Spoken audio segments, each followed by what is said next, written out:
it was that U.S. contractor's death and then the injuries to the 4 U.S. service members that became almost a launching pad, a catalyst. Like, that was a bridge too far. That these Iranian proxies had now been targeting and hitting and inciting injuries on Americans themselves. They have been injuring and killing Iraqis in a lot of these attacks, but that had not driven the type of response that you saw when we did the drone strike on Soleimani. His widow, it was a young couple, it was Iraqi Americans. They had both come to the U.S. in 2011, live in a single bedroom apartment in Sacramento, and our Sacramento reporters were able to walk the neighborhood, talk to them, and had this heartbreaking interview with the widow, learning, well, what's next for her. Mm-hmm. And she literally was saying, do you want to go back to Iraq? And no, it's what is there left for her? Right. Oh, that is heartbreak. Thank you so much, Tara Kopp, for joining us. We really appreciate it. Thank you for having me. CBS News intelligence and national security reporter Olivia Gazis joins me now on the phone. Hi, Olivia. What is the latest you can tell us? Hi, Tanya. Well, I can tell you that our intelligence agencies have, of course, been tracking any and all retaliatory options that Iran was expected to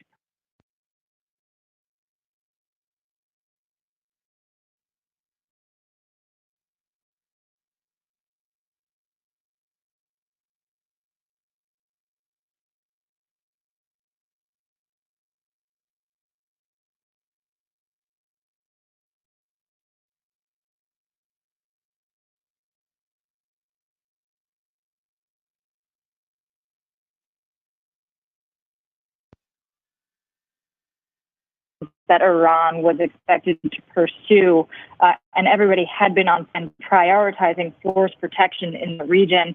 A strike of this sort requires vehicles and personnel to move around and prepare. So it's likely that we had decent visibility into the fact that it was going to happen. Mm-hmm. I'm taking a look at an assessment of Iran's military capabilities put out by the Defense Intelligence Agency, and it is worth noting that Iran is known to have the largest and most diverse ballistic missile arsenal in the Middle East. So it has the inventory of missiles with different ranges: close range, short range, medium range. And we don't yet know, I don't think, what kinds of missiles were used in this attack. We'll expect to get more details on that later. It's also worth noting that Iran, among the menu of options that the Iranians were expected to pursue were these regional attacks on U.S. military and diplomatic interests. So we did anticipate this sort of thing. I think it is notable that these were launched from mainland Iran, mm-hmm. as the Pentagon earlier confirmed. So we'll see if this is the first step of many retaliatory responses, but it is a notable first step that the Iranians have taken here.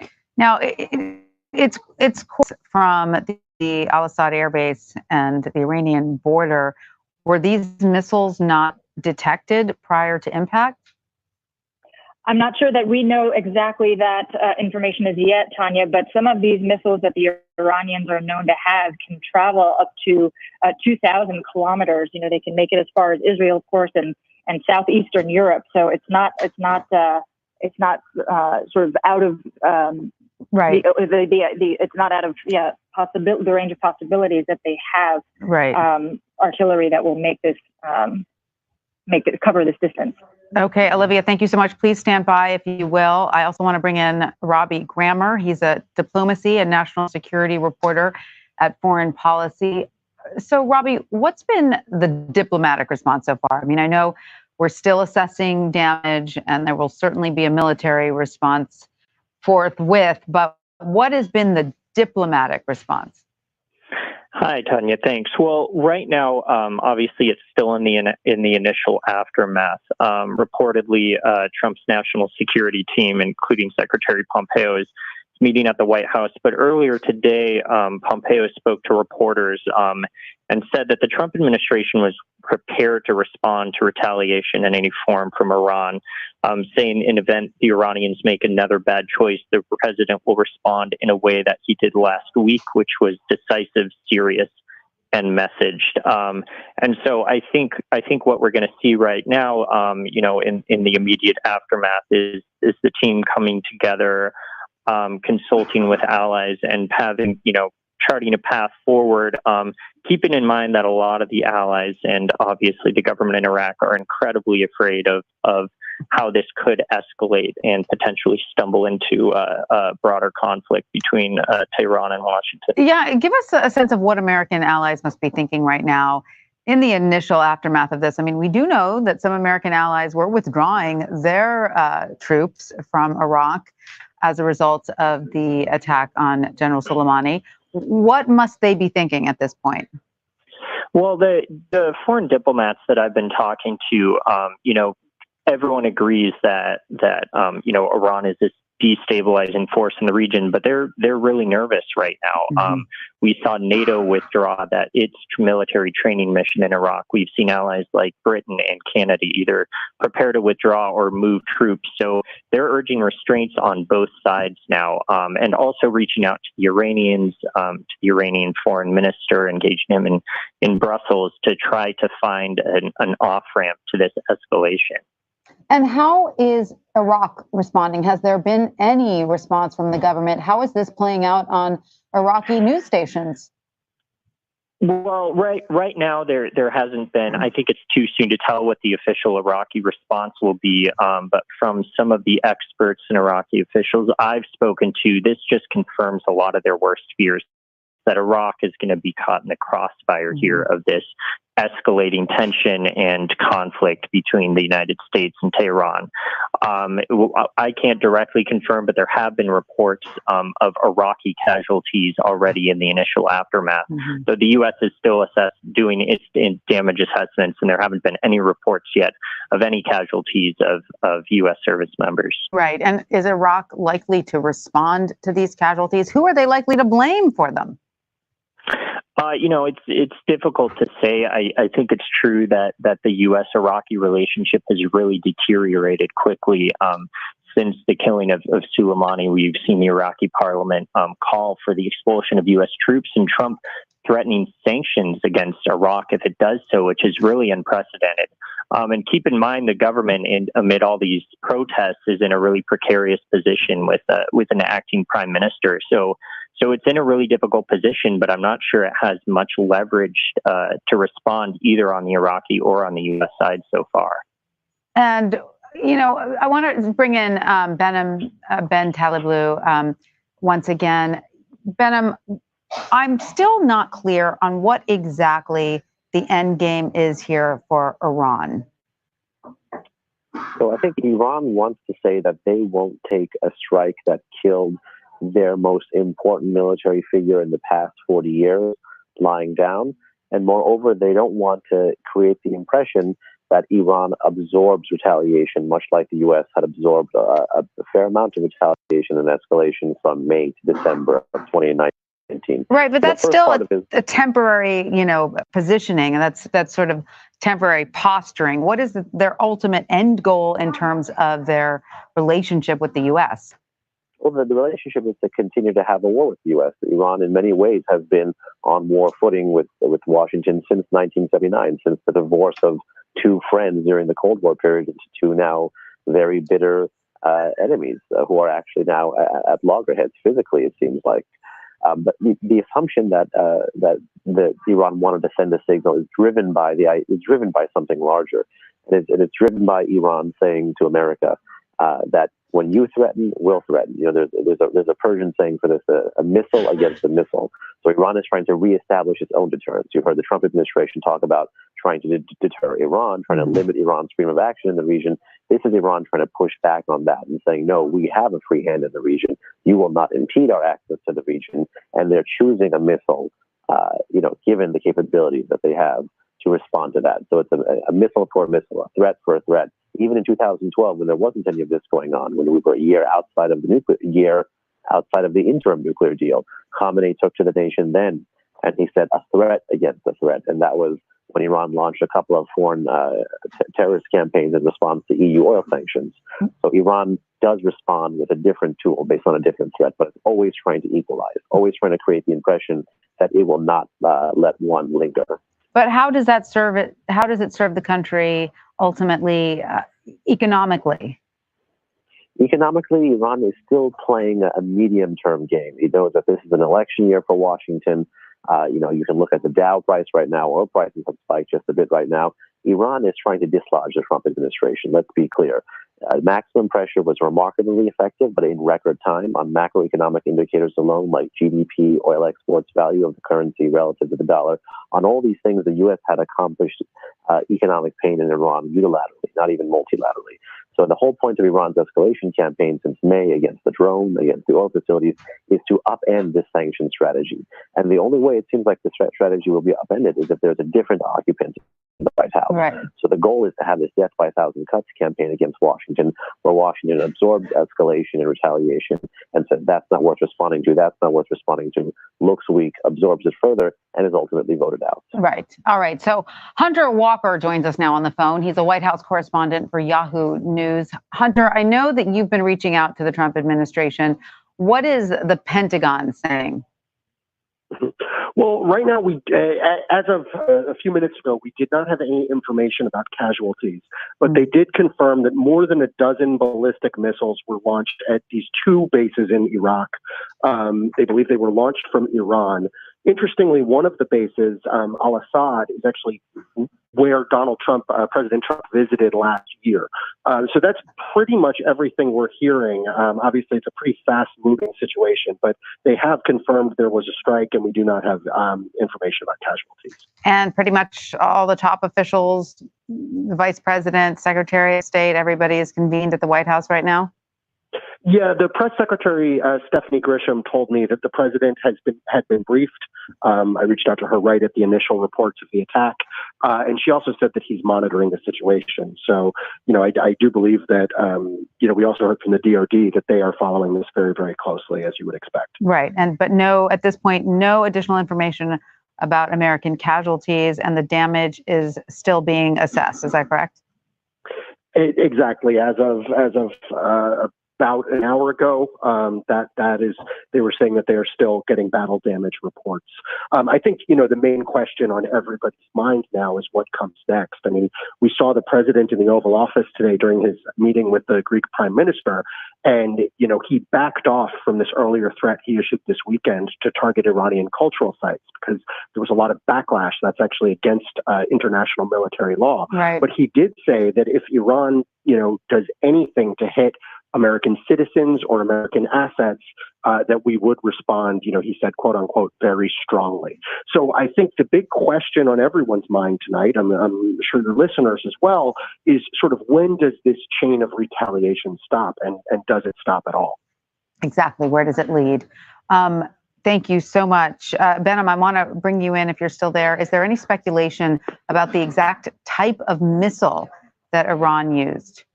There's no official report from Iranian sources or from Washington through the DOD or anything else yet. But past this prologue here, Iran again has launched single-stage, solid-fueled, short-range ballistic missiles from its territory into Iraq and Syria in 2017 and 2018. The entire class of that family is called the Fateh class, or the Victory class. It's got 4 or 5 different variants. Some of them have a separating warhead. Some of them can carry just under 400, 500 kilos. And they can go up to anywhere from 300 to just under 700 kilometers. So much depends on this. These are road mobile missiles. They're carried towards the border on these things called TELs, transporter erector launchers. So this raises questions of how much did the U.S. see, if anything at all? Was it under the cover of darkness? Was this from a silo or was this from a TEL? And the type of missile, again, will matter, because this will mean for the first time that Iran used a domestically produced system for such a high-risk, high-publicity attack. Right. And are we likely to see any response tonight? Is the administration going to sleep on it? We do know that Secretary of State Pompeo is currently at the White House. But is this... Sorry. I think I saw an unconfirmed report. I'm still waiting for confirmation. The president may speak. I don't know if that's going to be confirmed or not. I saw it roaming around somewhere online. It would simply make sense to address the nation now, especially if there are no casualties on the American side from any battle damage assessment. Again, we're still publicly waiting for that to trickle on down. If there are American casualties, then I think there would be a response in a much shorter time frame. So what would Iran's off-ramp be here if they decide that the increased escalation is not working for them? How could they pull out of this and save face? I think it's going to be very difficult for the Iranians to save face if the administration responds on Iranian territory. I think if it's on Iranian territory, there's almost certainly going to be some kind of reaction by Iran. If there's a strike in Iraq or a strike against Iranian asset elsewhere or offshore, the Iranians could absorb that. The Iranians, of course, may be hoping that there isn't even that and that Washington absorbs this attack against the Ain al-Assad base in western Iraq. Right. And right now, I think that we are looking at video. Maybe the producers can clarify. These are missiles from Iranian state TV. So they were launched from Tehran. Of course, we know that this has been reported, all afternoon from Iranian state TV. Behnam, do we know what the story is from the Iranian side? How are they spinning this attack? Well, spin is a very interesting word. It gets me into media right now because the former secretary of Iran's Supreme National Security Council, he was the nuclear negotiator at the end of the Ahmadinejad era, also someone very hardline, very, very zealous. He tweeted, I believe, a picture of the Iranian flag. If you remember when Soleimani was struck by the drone, Trump tweeted a picture of the American flag, and several members of the administration or several other official accounts tweeted the American flag. So this is the Iranians, again, trying to play the media game, trying to play the narrative game. They are very cognizant of how this is being framed abroad. They understand that the West is surprised. They understand that this does not fit with the past mold of Iranian responses, of Iran's traditional method of escalation, hiding its hand, proxy warfare. This is very forward, this is very bold, and they're letting this trickle out into their media.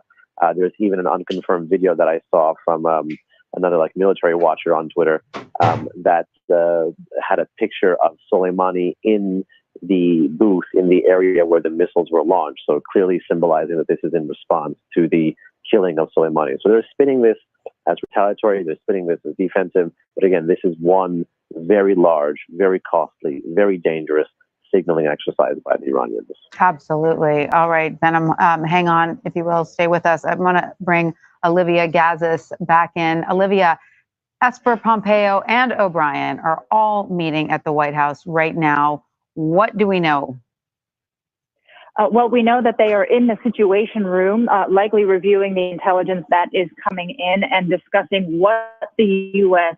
does in response, if anything. Of course, the message from this senior leadership has been is the goal.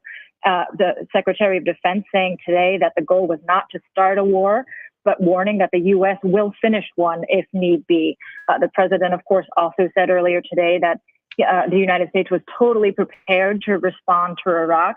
But I think it's worth noting that the Iranians fully recognize that they can't compete with the U.S. As in a conventional sort of battle. And so this is the reason that they have historically prioritized these capabilities that are asymmetrical, whether that is cyber warfare, whether that is proxy warfare.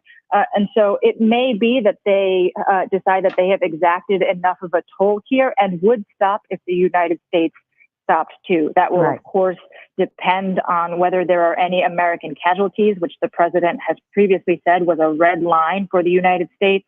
And he has, of course, threatened any number of other measures in the war of words that had mostly ensued immediately following the strike on Soleimani.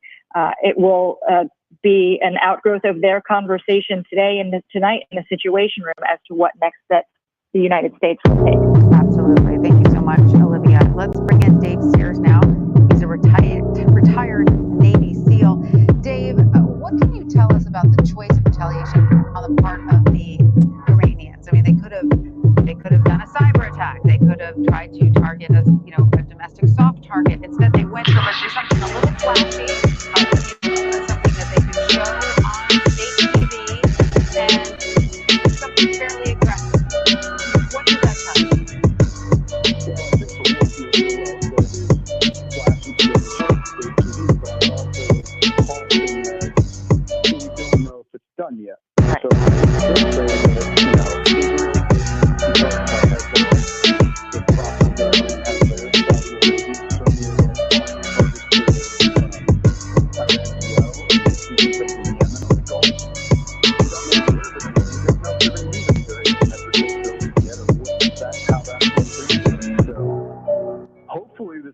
only salvo that they have, or two salvos as we're seeing it, and that they want to make a very public statement to their people that we're getting revenge. Right. That's on their side.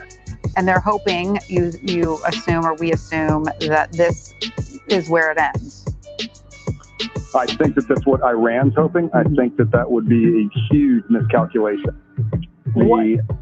I just can't see the president, after his speech and drawing the red line at U.S. casualties or U.S. assets coming under targeting. Well, let's talk about that for a second. Do you think that it's one thing if there are some U.S. casualties here, but what if it turns out that there are not?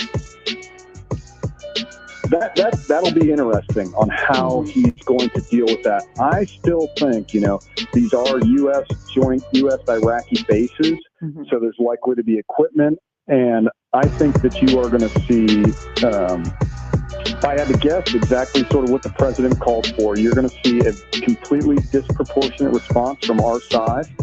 You can't have this,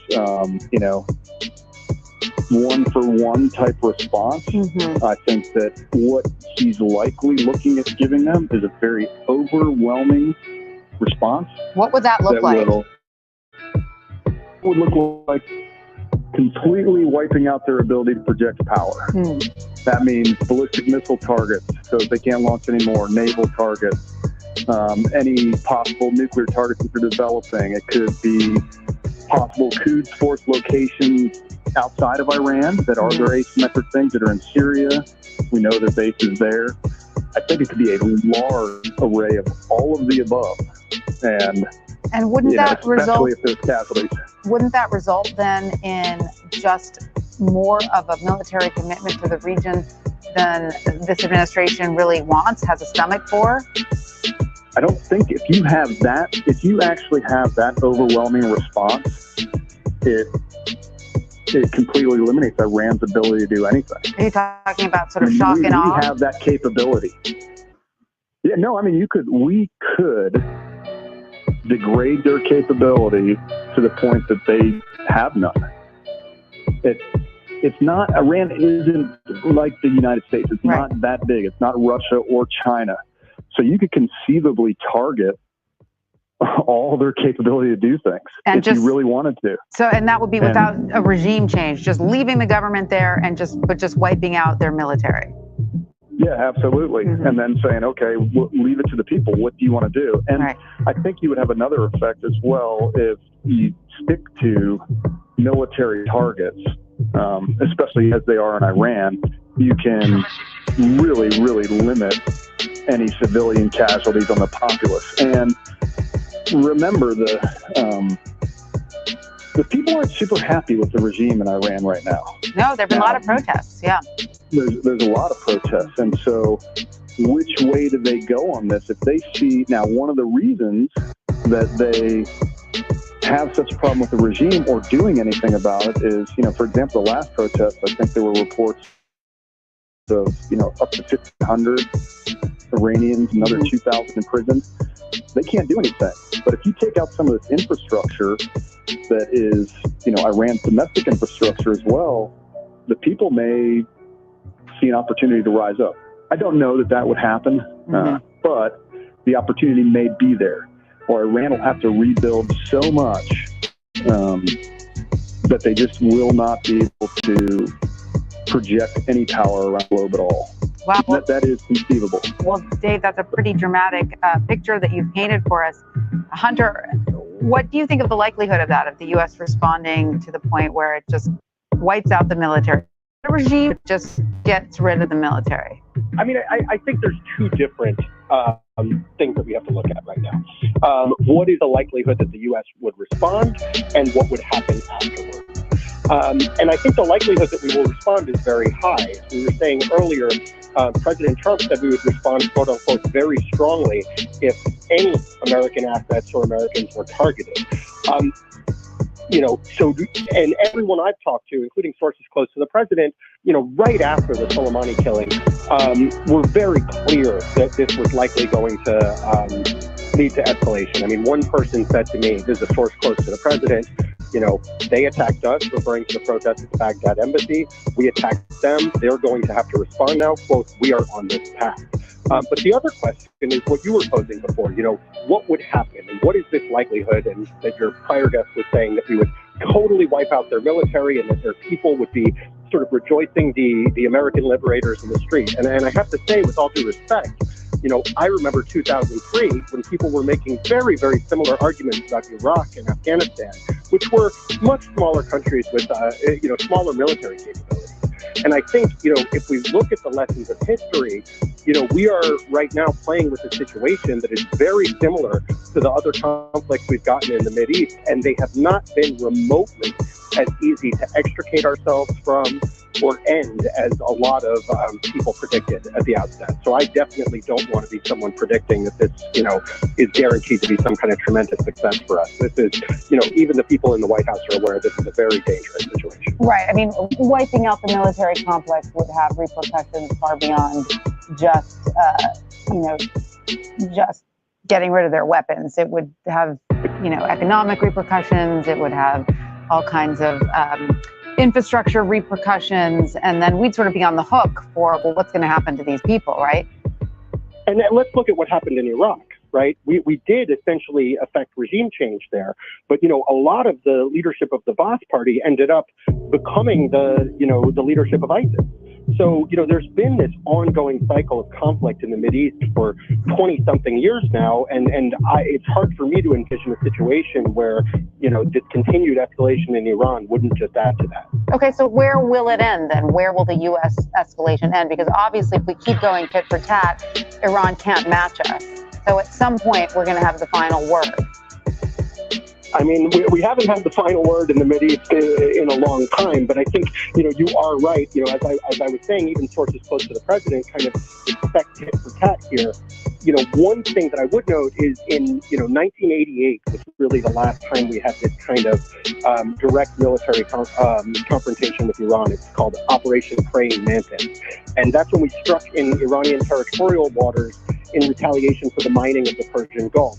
And obviously, we were able to sort of de-escalate the tensions at that time. And, earlier this summer, President Trump had this similar situation where the U.S. drone was struck. He had these red lines in his rhetoric, but by his own admission, he didn't want to do a disproportionate response, and he was able to sort of de-escalate that. So, potentially we could de-escalate now, but if we do get into this continued tit for tat that seems to be beginning, it's really hard to predict where it ends. I mean, for the Iranian regime, the importance here was to save face, right? To look as if they struck back, and they struck back hard, because you're sitting at home in Iran watching state TV.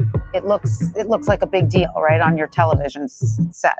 So could this be, the end of it? Are there sober enough minds in Washington that could say, look, we don't like it, but if there are no American casualties, maybe we let it end here?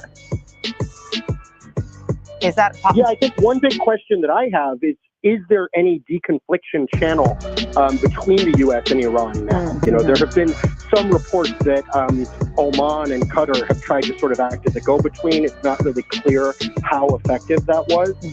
I think one thing, and I'm sure you brought this up earlier, but I think one thing that is super important for viewers to understand is just how major of a figure Qasem Soleimani was to the Iranian people. Right. One source close to the president, framed it as, being equivalent to if the Iranians had killed Norman Schwarzkopf, the U.S. general from the first Gulf War. But I think it even goes beyond that. A lot of the people that I'm talking to say that, with his stature in the society, it was almost like, somewhere between Secretary of Defense, Vice President, and Secretary of State all rolled into one. Well, so there definitely is an element of face saving for the Iranians here. And on Fars TV, one of the state TV networks, they are framing this attack as quote-unquote revenge. Right. And I would say that that's the regime's perspective. But as Dave and I were discussing earlier, and Benham and I were discussing earlier, there have been, many elements within Iran that are unhappy with the regime. Some younger people looking for some more civil freedoms. Other, even as Benham was explaining, even sort of blue collar areas of Iran have now join these protests, which were largely about a year ago or 2 years ago, more of the elites, protesting. And so I'm just curious how much of that status that you afford to Soleimani really was universal in Iran. Yeah, I would not purport to be an expert on that at all. I mean, I think obviously we saw the Green Revolution in Iran right at the turn of the last decade. There definitely is opposition to the regime there, which has been pretty brutal to its own people and pretty repressive. Mm-hmm. But it's just I think as we learned with some of the American adventurism that we saw in Iraq and Afghanistan around the beginning of the century, it's just really hard to predict where this stuff goes. I should say I have a little bit of breaking news coming in on my phone right now. The White House Press Secretary Stephanie Grisham just told me the president is not planning to speak tonight. So it does not sound like we are going to hear from President Trump, at least on television. Okay. All right. Interesting. Dave, I want to get your perspective on, these groups that you said that we discussed earlier that were unhappy with the Iranian regime. On the one hand, has that sort of dissatisfaction or that division in Iranian society? Just want to look ahead to tomorrow, guys. I can talk. Has that sort of gone away now with this unified mourning over this beloved general? Yeah, that's a good question. I mean, how much does we know, speaking generally, that wars tend to unify countries and overcome some of their internal domestic happiness. I mean, often countries in the past have used wars to get over domestic problems. Right. So how much did, Soleimani was not beloved by all. Right.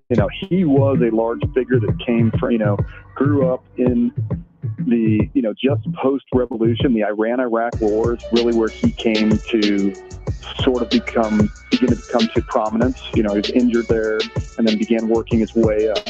He's not an real original big player in the revolution, but he does continue on from the Iran-Iraq war. So people were divided, especially because of his role in coming in to squash the student protests. Mm-hmm. So he did play a big role in that, and people knew that. And the understanding, I mean, with all due respect to Hunter, I would never compare Soleimani to Norman Schwarzkopf. It's just not a comparison that's there. The atrocities that he committed throughout his career and how he's done things, well documented. And the way that it works, we can't mirror image our politics with Iran. Iran is a very factional political system. And you have Soleimani, the IRGC, the Iranian Revolutionary Guard Corps, right? Mm-hmm. That is not the only army. They're the guardians of the revolution. So Iran also has an army and an Iranian Navy. Then they have what's called the IRGC, the Iranian Revolutionary Guard Corps, that's there to guard the revolution. Within that segment, you have the IRGC Quds Force. And Quds in Farsi is Jerusalem. That's what Soleimani was in charge of. And their job is to export the revolution. That's why he's primarily external and does things in Syria, Yemen, Thailand, tries to coordinate assassinations in Washington, D.C. His role is external and starting all up. And ultimately, just as the name Quds implies, is to take over Jerusalem, take it back. And so now, that formal structure looks one way, but the real structure is he did report to, the Quds Force did report directly to the supreme leader. So they were very close and very trusted agents of each other. And he had an outdue amount of influence. Now that also leads to jealousies and things like that within the regular Iranian army of the IRGC and of the Quds Force and his power. So there's a lot of factional politics at play in Iran all the time. The IRGC as well, with parts of the Quds Force, controls large pieces of the economy. I mean, they have taken over huge amounts of the economy. So the people look and see them as part of the economic engine, part of the piece that's holding them back. and they watched Soleimani spend all his money in Syria, in Yemen, on Hezbollah, in Lebanon, and they're in economic straits, and they're going, what are we doing? And that's where a lot of these protests started coming from. Right. So and how much is this galvanized? I'm not. It's so interesting because that is exactly, the sort of the portion of the population that the revolution was supposed to serve were sort of the poorer, disenfranchised areas, and now they're the ones who are, like you said, watching that spending and feeling infuriated by it. That's right, but you can, the people see where it's going because it's informative for anybody who's, watching or listening or whatever to take the time and read the Iranian constitution. This tells you what Iran is about and the goals of the country. And one of those enduring goals is to export the revolution. And in order to do that, you're going to constantly be doing things in the region, constantly involved with Lebanon, constantly involved with Hezbollah. So you're right. I mean, one of the biggest problems with revolutionaries is when they win, they have to govern, and all of a sudden they're like, how can we remain as revolutionaries when we're now the establishment, right? Way easier. You can go to Venezuela and do the same thing. Exactly. All right. Well, Dave, I want to bring in Olivia Gazis now because, Olivia, I understand you have some new information for us about what's going on at the White House. Well, mainly, Tanya, I just wanted to send a reminder that, once these conversations end tonight, they're going to have to make a decision about what happens with these all-hands congressional briefings that are expected to take place tomorrow. Of course, the entire House and the entire Senate is expecting to hear from the Defense Secretary, the Secretary of State, the Director of the CIA, and the Chairman of the Joint Chiefs of Staff. It's unclear if they will have their hands tied, but Congress has been pretty vehemently, at least Democrats, demanding some answers and demanding some transparency into the series of its decisions and the intelligence underlying the strike on Soleimani to begin with. There have been some calls by Democrats to declassify the notification that the president sent to Congress about the strike, essentially saying that the public has a right to transparency into that decision and to get some answers to what the strategy is from here. To answer the question of why now did we act on Soleimani? If in fact these were extraordinary circumstances and an attack was imminent, what were they? And then to say, how do you get on the ramp here? Of course, we heard that the Secretary of Defense indicating today that the exquisite intelligence, that very sort of valuable intelligence that cannot be shared with the entirety of the Congress, was only shared with the Gang of Eight, which received a briefing today. We know that there were some senior administration letting the congressional leadership and the heads of the respective intelligence committees know what they knew about the impending strike attacks that Soleimani was apparently planning, and likely they discussed any intelligence about what might have been forthcoming from Iran in the coming days. It's not clear whether they had perfect visibility into what is happening tonight, but I would suspect that given how much would have to have been put into place in order for Iran to carry out an attack like this, they would have been sharing that intelligence with, again, that congressional leadership and intelligence committee leadership today. And so we can assume then that tomorrow lawmakers will also get a briefing on the very latest damage assessment, correct? That is the expectation. I don't know that those plans have been upended yet. Of course, if there is a need for the Secretary of Defense to be at the Pentagon and the Director of the CIA to be at Langley, they're likely not going to take the time to come to Congress.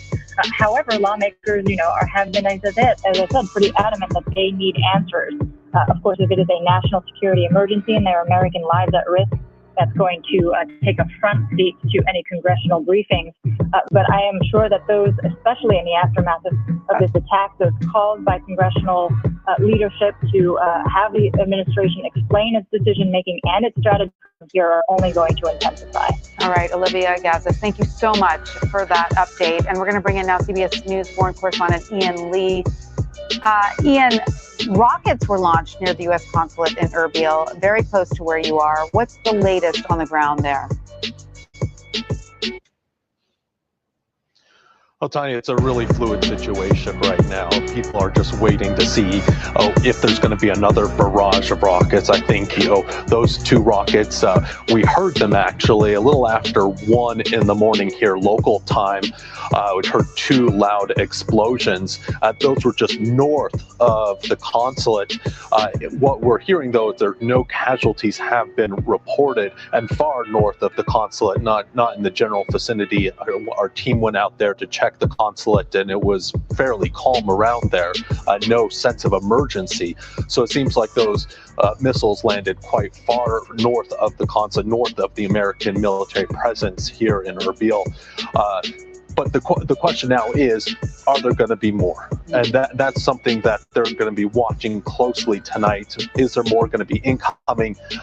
And then how is the United States government going to respond to that? And I can tell you also tonight, we heard helicopters flying over Erbil too. So again, a very tense evening here. And Ian, the airbase that was targeted was a coalition base. There weren't only U.S. troops there. Do we know how others are responding?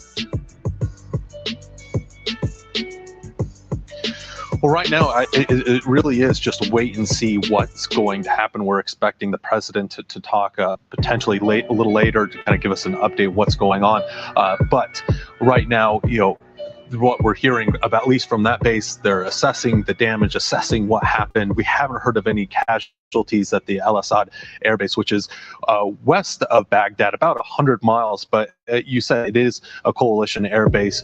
We are hearing reports that even before this happened, that other members of the coalition party were figuring out ways to leave Iraq after the Iraqi parliament said that they want all foreign troops out of the country. But one thing also we're going to be watching this evening is we're hearing the IRGC, the Islamic Revolutionary Guard Corps of Iran, threatening regional allies that if somehow they're mixed up in all of this, that Iran's saying that they're willing to target them as well. So a lot of countries in this region, a lot of them are on edge tonight, just watching these latest developments. All right, Ian Lee in Erbil, Iraq, thank you so much for that. David Martin joins me now from the Pentagon. He is a CBS News senior national security correspondent. David, what's the very latest on this fluid situation? Well, the latest is that the attacks occurred, more than a dozen ballistic missiles, and now the U.S. is, quote unquote, evaluating what its response will be. But the U.S. has been warning for days now that Iran would be held responsible for any attack against American interests. And here you have an attack launched directly from Iranian territory on 2 bases where American troops are located. So I don't think there's any doubt that this attack crosses a red line and will draw a retaliatory strike. And the question really is the retaliatory strike going to be limited in scope to just the missile base, for instance, which fired these missiles, or is it going to be a much broader attack which goes after headquarters of the Iranian Revolutionary Guards, for instance, since that is the military unit that launched these strikes? All that is still in play right now, as is any assessment of how much damage was done to these bases by these missiles. The Pentagon is saying very little about that for the simple reason that it doesn't want Iran to know whether their attack met with any success.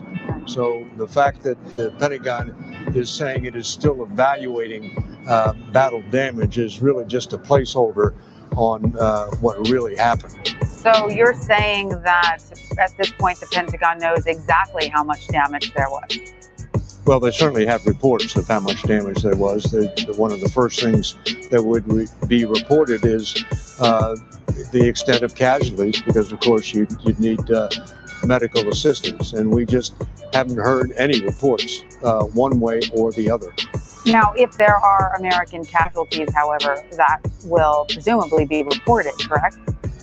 Oh, yes. Whenever an American is, a member of the American military is killed, it gets reported. And I'm not suggesting that anybody was killed. And Right. our initial reports were that there were no casualties, and you heard Ian say the same thing. But I'm just saying we have no official word Right. from the Pentagon on whether there were casualties. And now that will make a big difference, though, won't it, David, as to what the U.S. response will be, whether or not there are U.S. casualties? Well, I think the red line has been crossed regardless of whether there were American casualties. This was a direct attack on U.S. troops. That's a cause for war. So if U.S. troops were killed or injured, I think that would increase the scope of what the U.S. plans to do in retaliation. But I think the red line has been crossed. All right, David Martin at the Pentagon, thank you. Sure thing. Let's bring in now CBS News White House correspondent Weijia Jiang, then CBS News foreign correspondent Holly Williams joins me from Baghdad, and CBS News senior foreign correspondent Elizabeth Palmer, who is in Tehran. Thanks to both of you for being with us. Holly, let me start with you. What's the latest on the ground there? So we've had these two attacks that we're aware of, one on Al-Assad Air Base, which is about 100 miles northwest of here, and one on the Erbil base, which is about 200 miles north of here. They are both clearly very attractive targets for the Iranians. We've visited the Erbil base on multiple occasions. It's very big, a lot of American investment, a lot of American personnel, and a lot of U.S. aircraft. So you can see why the Iranians might choose to target it. Remember that U.S. troops here in Iraq that number about 5,000 were already on high alert, and they had paused their operations here against ISIS, fearing some kind of a revenge attack by Iran. And Elizabeth, what more can you tell us about what's happening where you are? Well, for a start, Americans know a lot more about these attacks than the Iranians do. It happened in the middle of the night. It's just after 5 now, and the sun is not up. People who will have been watching early morning TV will have seen the Revolutionary Guard having posted a statement claiming responsibility for this attack, saying explicitly that it was a reprisal for the killing of Commander Soleimani.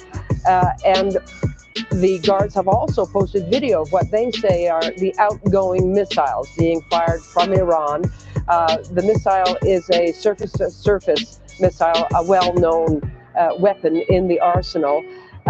Perhaps more concerning, the guards are also saying that if the United States responds to this attack, the guards in turn will retaliate. So they're really making an explicit threat of escalation. And we heard from David a couple of minutes ago that he believes the U.S. will respond. So this is looking like a very dangerous situation that could in fact get a lot worse. Absolutely. And Weijia, you are there in Washington. Do we have any more information about how the administration might respond to this attack? We know that President Trump has been meeting all night long in the Situation Room with Vice President Mike Pence, Secretary of Defense Mark Esper, Secretary of State Mike Pompeo, and his National Security Advisor.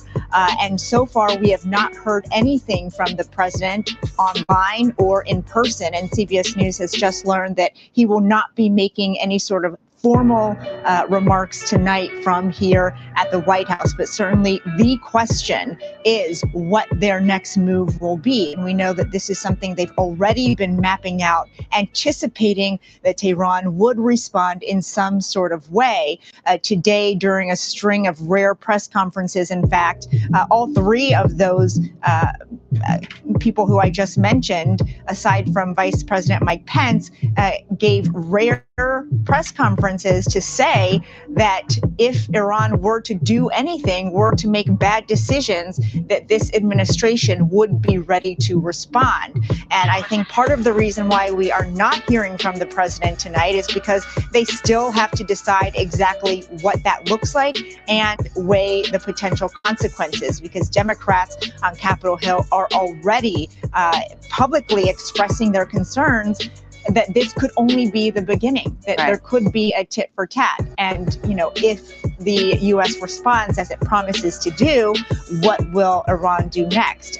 We know that the vice president has briefed House Speaker Nancy Pelosi along with Senate Minority Leader Chuck Schumer, and they are publicly speaking out as well, with Pelosi saying that these needless provocations from the administration have to stop because America and the world cannot afford war. And so it's an extremely tense situation here at the White House with really no answers as the president continues to huddle. But I can tell you, Tanya, that in light of these escalating tensions, the U.S. Secret Service has beefed up its presence here at the White House.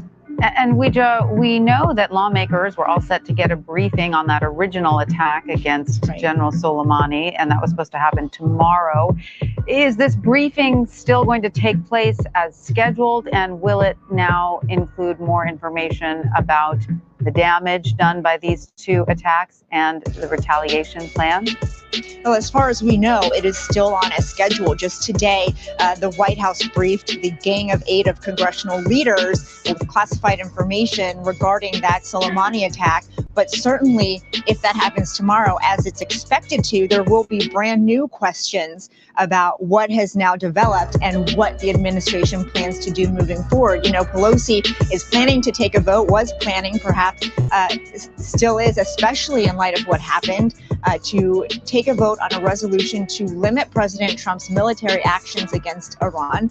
And so these are issues that definitely Democrats will be raising because they are concerned that, number one, it was not worth it to take out Soleimani, given the residual danger that we are already seeing now.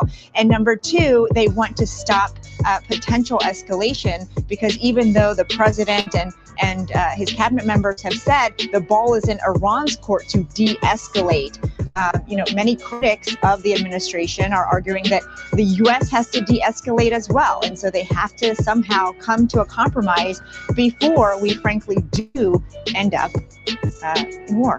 All right. Weijia Jiang at the White House. Thank you. And our thanks to Elizabeth Palmer and Holly Williams as well. We're going to bring back in Hunter Walker.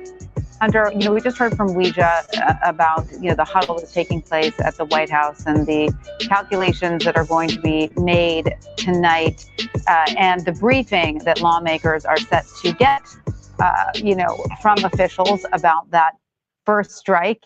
And now there are going to be very different questions regarding that first strike. I think lawmakers wanted to ask, what's the plan in place for the response? And now we've seen the response. So a lot is going to be, compiled in tomorrow's briefing. How do you expect Democrats will respond to this?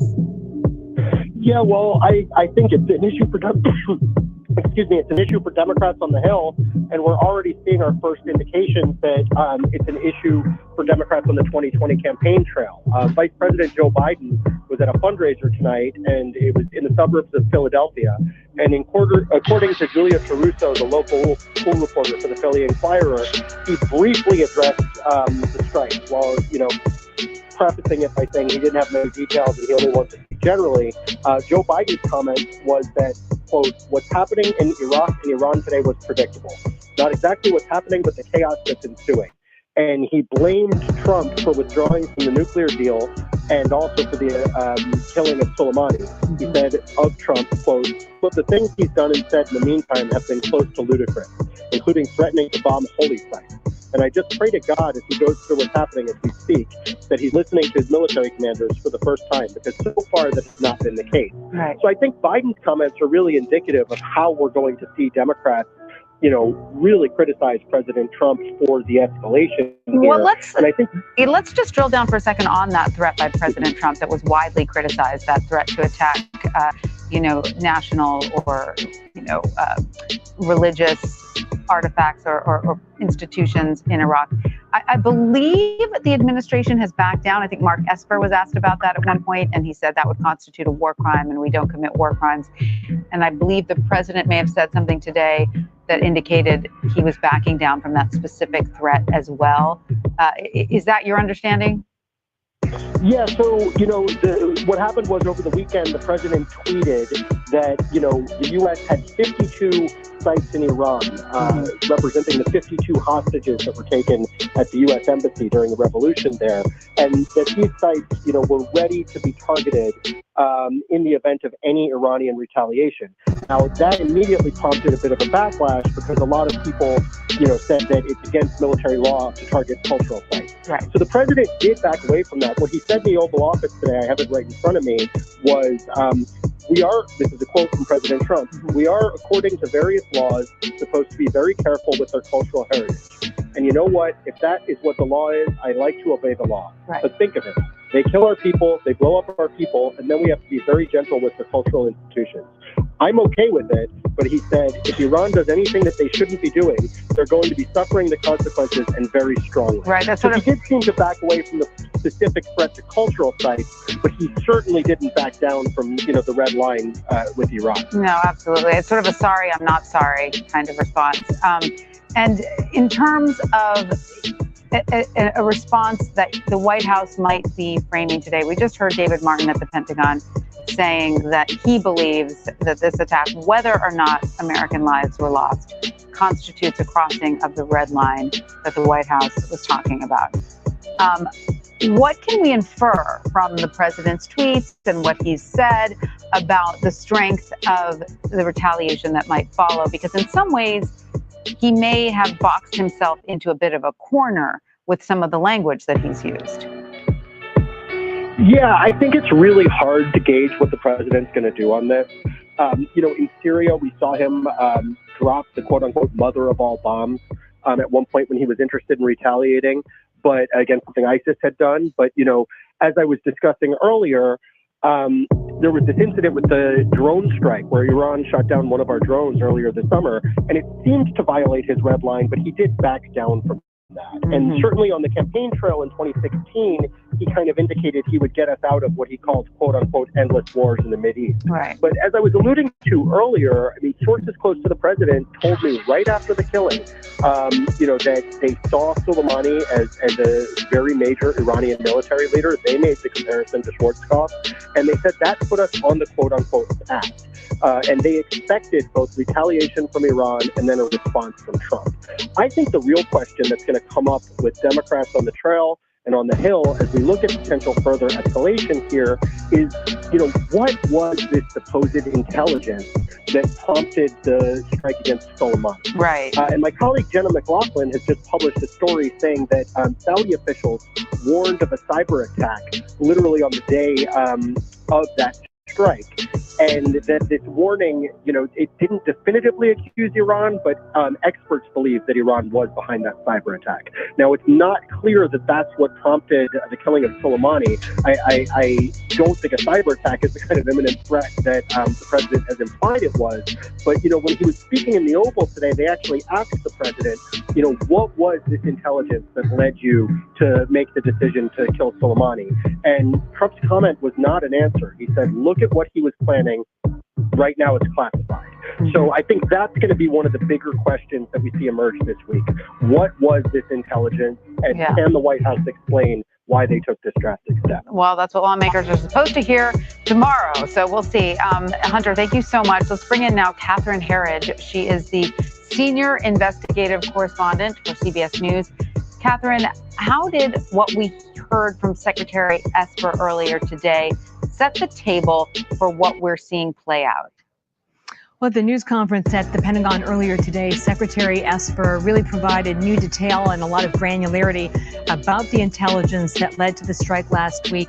He was asked a question on whether this was imminent or an active plot, and he said it would be fair to say it was days, not weeks away, and that he was also very specific about General Soleimani, saying, I'm using the language he used, he was in Baghdad to coordinate attacks. So again, that tells you that the administration had assessed, based on multiple intelligence streams, that this was a plot, as I said today, that was in its final stages. A couple of other points, Tanya, that really stood out from Esper's news conference. He said Iran will retaliate. That was the expectation of the United States. And the backstory there is that we had reporting from my colleague David Martin at the Pentagon just about an hour or two before that, that military officials were very concerned by what they called as troubling movements of military Iranian assets in the region. And then also finally, Secretary Esper offered what appeared to be a very public off-ramp for the Iranians. He said the U.S. was open to a dialogue and a diplomatic resolution. And I keep coming back to that point because over the weekend, Republican Senator Lindsey Graham told CBS News that he was going to personally urge the president to lay out a roadmap or a pathway to de-escalation. Senator Graham told me that he felt it was important for the president to appear strong, but also, his words, reasonable in the face of what's gone on in Baghdad last week. And Catherine, are there any reports, I've been reading a few reports, I don't know if they've been confirmed, that Iran has said that if there is no retaliation for this attack, that's it, they're done? Well, one of the things that caught my attention this evening was, of course, the timing. I always think it's important to look at the timeline and how these events kind of rack and stack. And just about the same time that these missile attacks were launched, we had the statement released by the IRGC, that's the Iranian Revolutionary Guard Council, so the umbrella group that's over the military. And they said that this was in revenge for the assassination of General Soleimani. And I reached someone within the White House who told me that they were paying attention to the statement because they felt this was very much for domestic consumption in Iran. This was a way to say to their own people, we are punching back against the United States.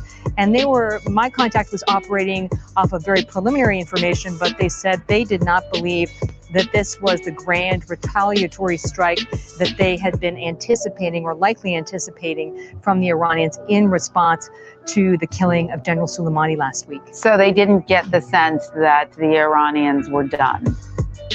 Not earlier today, but again, it's very fluid, so I don't want to go too far and speculate. But when I had my conversation, they said they felt that this was very much for domestic consumption to punch back against the idea that Iran was weak in the face of the United States. Right. And you've been in contact with your sources within the administration. What is your sense about how quickly they will decide on next steps? Well, I think you just have to look at the TikTok of events this evening, Tanya. You saw the top national security advisors go directly to the White House and to consult with the president. And the White House was very public about saying the president remain engaged this evening, though at this point we are not expecting any statement or address from the president on the incident this evening. I don't want to speculate, but it seems clear from my reporting that they anticipated retaliation by Iran, and it was not necessarily the case that they would, and these are my words, take the bait and engage, especially in light of Secretary Esper's very public comments that they were urging Iran to take the path of de-escalation, and the U.S. was open to a dialogue with that country. So it appears then, according to David Martin at the Pentagon, we were talking to him earlier, that, the Iranians did not take that olive branch, as it were, or did not see it as an olive branch. Well, it certainly doesn't. It certainly doesn't look that way, because when you look at Secretary Esper's comments and then you look at the number of ballistic missiles that the Pentagon says was fired significantly from Iran and not by one of its proxies, or not from Syria, which is about 200 miles away from the primary air base that was attacked. So they really took ownership, not only in the launching of the attack, but then again, this very public statement from the IRGC, Iran's Revolutionary Guards Council. This is the group that's over the military, saying it was us, it was in revenge for General Soleimani. So it was a very specific message to the United States. But again, I would emphasize the importance of the message domestically in that country as well, that they are punching back against the United States in this case. Absolutely. And that they showed the airstrikes on national TV. It was something that they could put on the airwaves, as it were. Seemed very choreographed, I would add. Exactly. Now, did you get the sense that it will be of great significance to the administration whether there were U.S. casualties as a result of these attacks, or that the attacks in and of themselves were sufficient to warrant a response. Again, in these situations, I don't like to go too far and speculate about what I think. I guess the other issue, if I could draw attention to tonight, is these classified briefings that they've had on Capitol Hill for the leadership, the so-called Gang of Eight. That would be a very highly classified briefing that would get into some of the sources and methods and a lot of granularity about how we obtained the intelligence, who we got it from, our partners in the region, and what we anticipate as next steps from the Iranians. I mentioned that because I'm sure you've noted already in your broadcast that the administration was very quick to notify the congressional leadership about the response from Iran this evening. There was no gap between what was happening almost in real time and that notification, and that seemed to be so paying attention to the complaints of the last few days that they had been left in the dark about what was clearly a very serious decision by the United States to take out this general. Absolutely. All right, well, Catherine Herridge, thank you so much. You're welcome. Let's bring in now CBS News intelligence and national security reporter Olivia Gazis once again. So, Olivia, let's look at the bigger picture, if you will. How will these attacks impact the Trump administration's national defense strategy more broadly? And I ask that in light of the fact that, you know, there's a tension right now, I think, in the administration between not wanting to enter into any more foreign wars. I mean, nobody has an appetite for that after Iraq. And also, you know, the need to appear strong in the face of Iran's escalating military actions. So where will that balance be struck? Absolutely, Tanya, and that's a very important point, and something that, of course, the president ran on was this notion that, you know, rather than being mired in the Middle East in these regional conflicts, we were going to step out of it. And a crucial part of his own administration's national defense strategy, this sort of seminal document that is put out annually that lays out a sort of worldview from the Pentagon on the part of the U.S.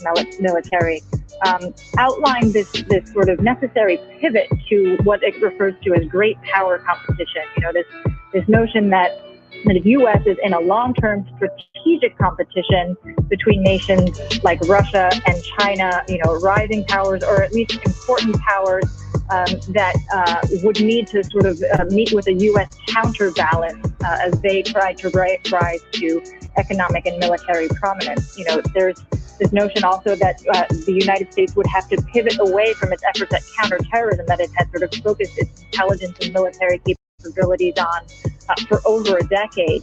And in order to preserve an international order where the U.S. maintains some kind of dominance, to really invest on maintaining its competitive edge. You know, one other thing that is a sort of a second or third degree effect, not to diminish the immediacy and the urgency of what's going on with regard to Iran, but one of the sort of ancillary effects is that both NATO and the U.S.-led coalition to defeat ISIS have suspended their operations there, raising the very real specter that group could reconstitute in relatively short order. Military and intelligence officials have warned consistently that ISIS's propaganda machine is still very much alive, and it does not take too much of an opportunity, too big a window for them to effectively, you know, regain at least some clout, if not territory. So that is a very important thing also to keep in mind as the administration plots its next steps here. Absolutely. That's certainly a complicating factor, but for all players involved, Ben Taliblu is also still with us. He is the senior fellow at the Foundation for Defense Democracies. Ben, if you could weigh in on this question of ISIS, right? Because, you know, ISIS is no friend to Iran, no friend to Iraq, no friend to the U.S., and yet there are tensions among all of these players. So how does that play out? You know, in the short to medium term, if there is a pause, like we've been hearing as reported for the past 2 days of the counter-ISIS campaign and the counter-ISIL campaign by Washington, NATO, and the international coalition, that could be a boon to Iran. Remember, when the actual campaign, the fighting on the ground by Iraqi security forces and pro-Iran Shia militias as well as, of course, the U.S. air power above, was going on. Iran used this fight against ISIS to solidify its control. It had basically created the IRGC model in neighboring Iraq. It had paramilitaries that eventually penetrated the Ministry of Interior, the Ministry of Defense. And so having a radical jihadist Sunni organization in a neighboring country that has invited you in to help fight that organization permits you both to fight that organization to stop the threat to your country, as well as to make gains in the region on behalf of your own cause. So Iran did that quite skillfully in 2015 and 2016. You can look at some of the battles. It even had some Iran-backed forces in 2014, even had U.S. air cover. Very interesting in smaller towns in Iraq and places like Jurf or Amrali. Historic to know where that confluence of America and pro-Iran forces converged to fight ISIS there. But in the long run, of course, to have ISIS take over Iraq totally and win would not be in Iran's interest either. Right. It's not quite the enemy of my enemy is my friend. It's a little more complicated. Exactly. So, Venom, if the U.S. doesn't respond, how would the Iranians see that? I mean, at this point, we can probably all agree that it is likely the U.S. will respond. But if the U.S. decides that this was a pound of flesh for a pound of flesh or what have you, how would the Iranians interpret that? Well, just to be clear and to remind the audience, this tweet storm that is now being defined on this call and on this show as the new U.S. red line has actually been something of a U.S. red line before. Brian Hook, the Special Representative on Iran, Secretary of State Mike Pompeo, and also John Bolton, when he was National Security Advisor, talked about threats to America's interests and security for basically a 9-10 month period as being met with overwhelming force. And in each instance, there were threats to America's interests and security in the 2018, early 2019 period, and the U.S. did not respond to overwhelming force. And it really remained status quo until May 2019 when Iran escalated further. So it would not be unprecedented for the U.S. to back down from issuing this red line. In fact, the Trump administration itself has had a tough time sticking to this red line.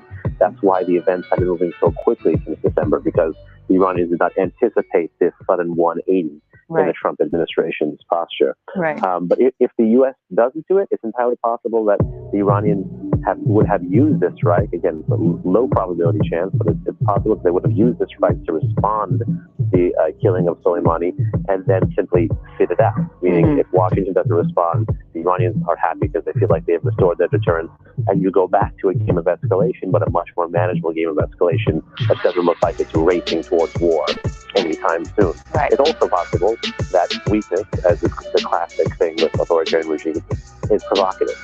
If the Iranians see that the Trump administration is afraid, well, maybe they'll make on their threat to respond to a U.S. asset or interest in a different country and say that Trump will not respond.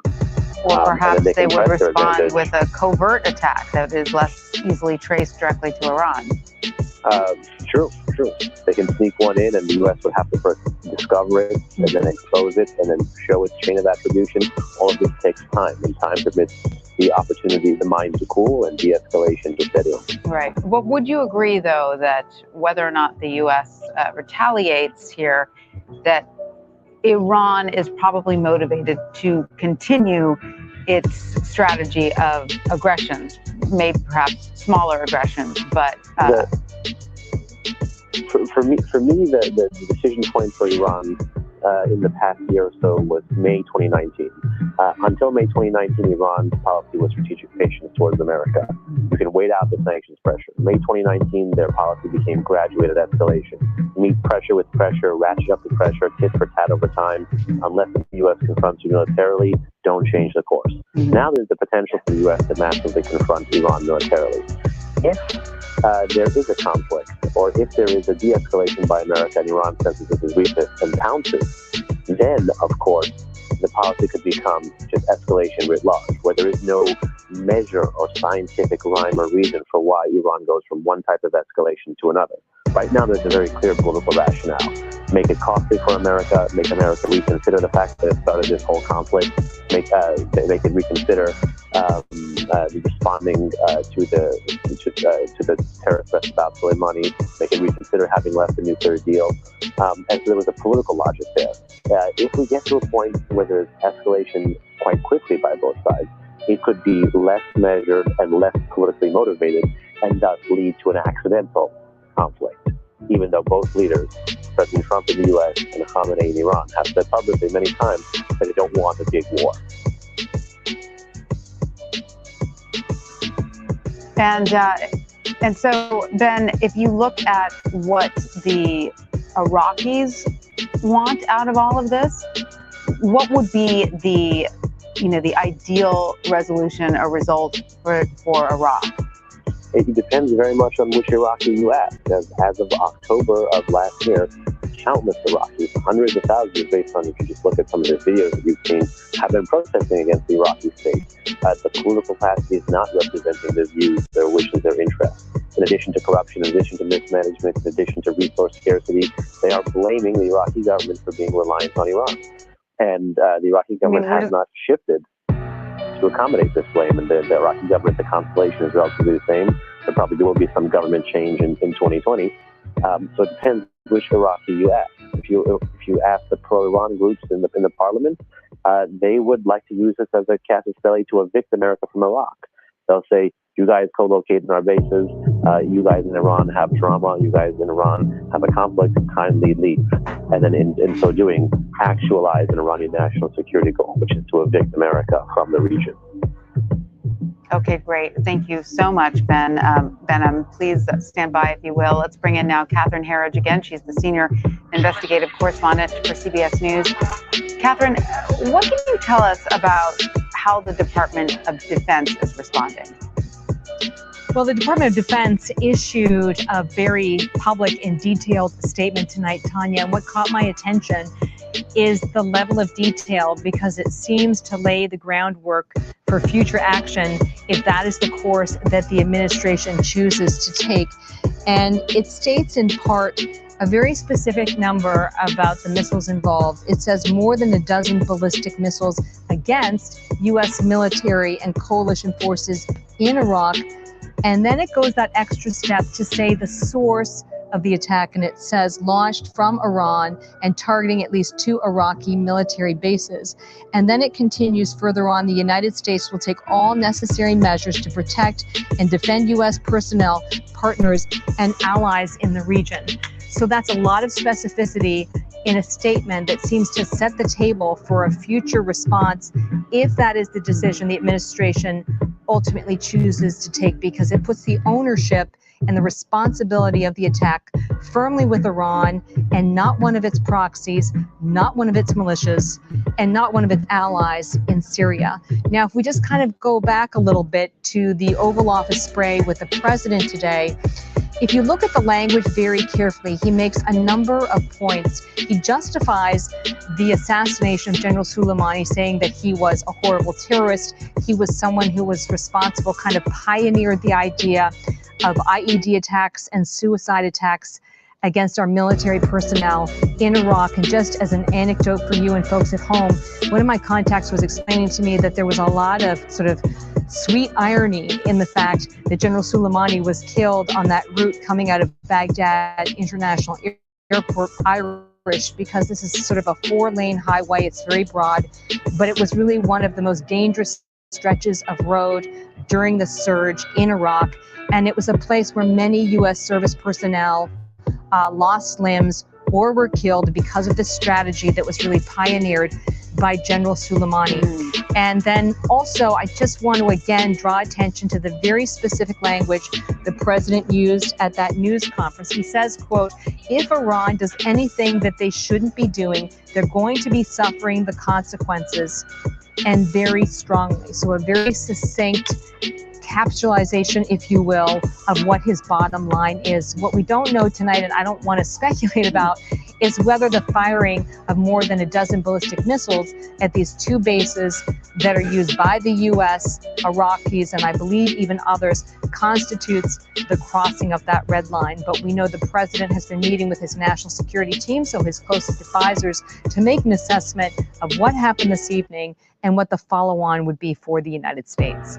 And in the event that U.S. lives were lost in these attacks, would at this point probably the Pentagon knows this information, I would imagine. I mean, yes, I think that's a fair assessment. And I think that it's, it will have to be released eventually, but will the information regarding the damage be further ammunition, as it were, for the Iraqi regime to sort of gloat to their people? Well, I think you make a very valid observation. Nothing is a secret, in the age that we work in now. Everything is on Twitter or on the web in seconds. So we're going to know pretty quickly as we head into morning light in Iraq the nature and the extent of the damage at these sites because of the Iranian attack. And we'll also get a much better sense of whether any individuals were injured in a minor way or a more serious way, or whether there were any fatalities. We don't have any indication of that this evening. I want to be absolutely clear. But any of those details, of course, go to the broader fabric of what kind of decision the U.S. will take when it decides to respond. Obviously, the more aggravating these factors are, the more it makes the case for response. But before the attack this evening, Secretary Esper, again, we talked about this a few minutes ago, but Secretary Esper said the U.S. was open to a dialogue with Iran and de-escalation. I mean, that's not a word the Secretary of Defense uses lightly. Right. So to say the least. And he said the onus was on Iran, which I felt was a very clear way of telegraphing that the United States felt the ball was in Iran's court, to use a cliche, and they were going to be one of the main decision makers over how things would transpire over the next few days. But one of my contacts who works within the White House cautioned this evening that the Iranians are extremely smart, and they're extremely strategic, and they're also extremely patient. There's a phrase in that part of the world that we have watches, but they have time. Right? So they're extremely patient. I don't want to make light of that, but they're very smart that way. And my contact sense was that significant retaliation by the Iranians might not come until some future date. It might not be immediate. And very interesting. Well, if that statement by Secretary Esper was meant to be an olive branch of sorts, it was certainly not taken as that by the Iranians. Has there been any reporting that you're aware of that in those statements, those domestic statements that you referenced earlier from the Iranian regime to the people of Iran, discussing the nature of this retaliation, was there any statement or language in it that indicated that perhaps for the Iranian government, this could be the only retaliation necessary? Let me just take a closer look at the language. Again, that statement from the IRGC, which is Iran's Revolutionary Guard Council, so that's sort of the umbrella group that's over the military, says, quote, the brave soldiers of the IRGC's aerospace unit have launched a successful attack with tens of ballistic missiles. So that's an inflated number based on what we know from the Pentagon, on Al-Assad military base in the name of martyr General Qasem Soleimani. So they are elevating his status and saying very specifically it was in his name and in response to his killing last week by the United States. Couple that with the fact that the Pentagon has publicly said these missiles were launched from Iran, again, not from a proxy, not by a militia, not by the Syrians, but from Iranian territory. That really ups the ante there. Though in my experience, I worked overseas for a number of years, you have to take these public statements from the Iranians really with a grain of salt, in the sense that so much of that is meant also for domestic consumption. The kind of we're punching back against the United States, which they did this evening. Let's be clear about that. They did punch back in a very significant way. What we don't know, and I don't really wish to speculate on, is whether that's going to be enough for the United States to further escalate the tensions in the Gulf. Right. And Catherine Herridge, thank you so much for that. I believe we still have Benham and Olivia standing by. The disease. Benham, I want to ask you about, what Catherine was, the statement from Secretary for these attacks.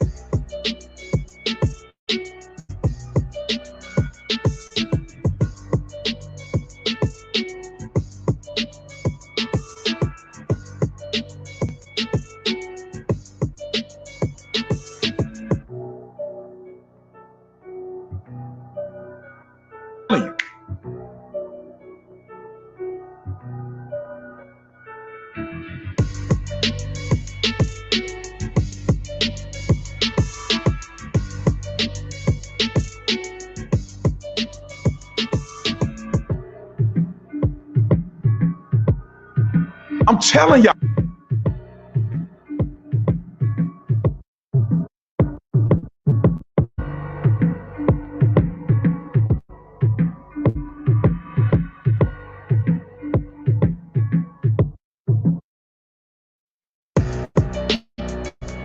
I'm telling y'all, listen. Let me set my thing up.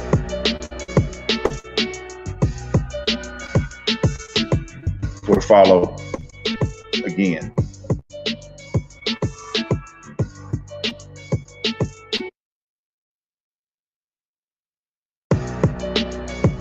Just want to make sure it's right there.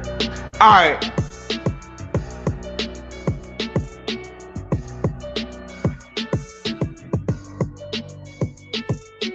So this is what I say. Darn if you do, darn if you don't. If you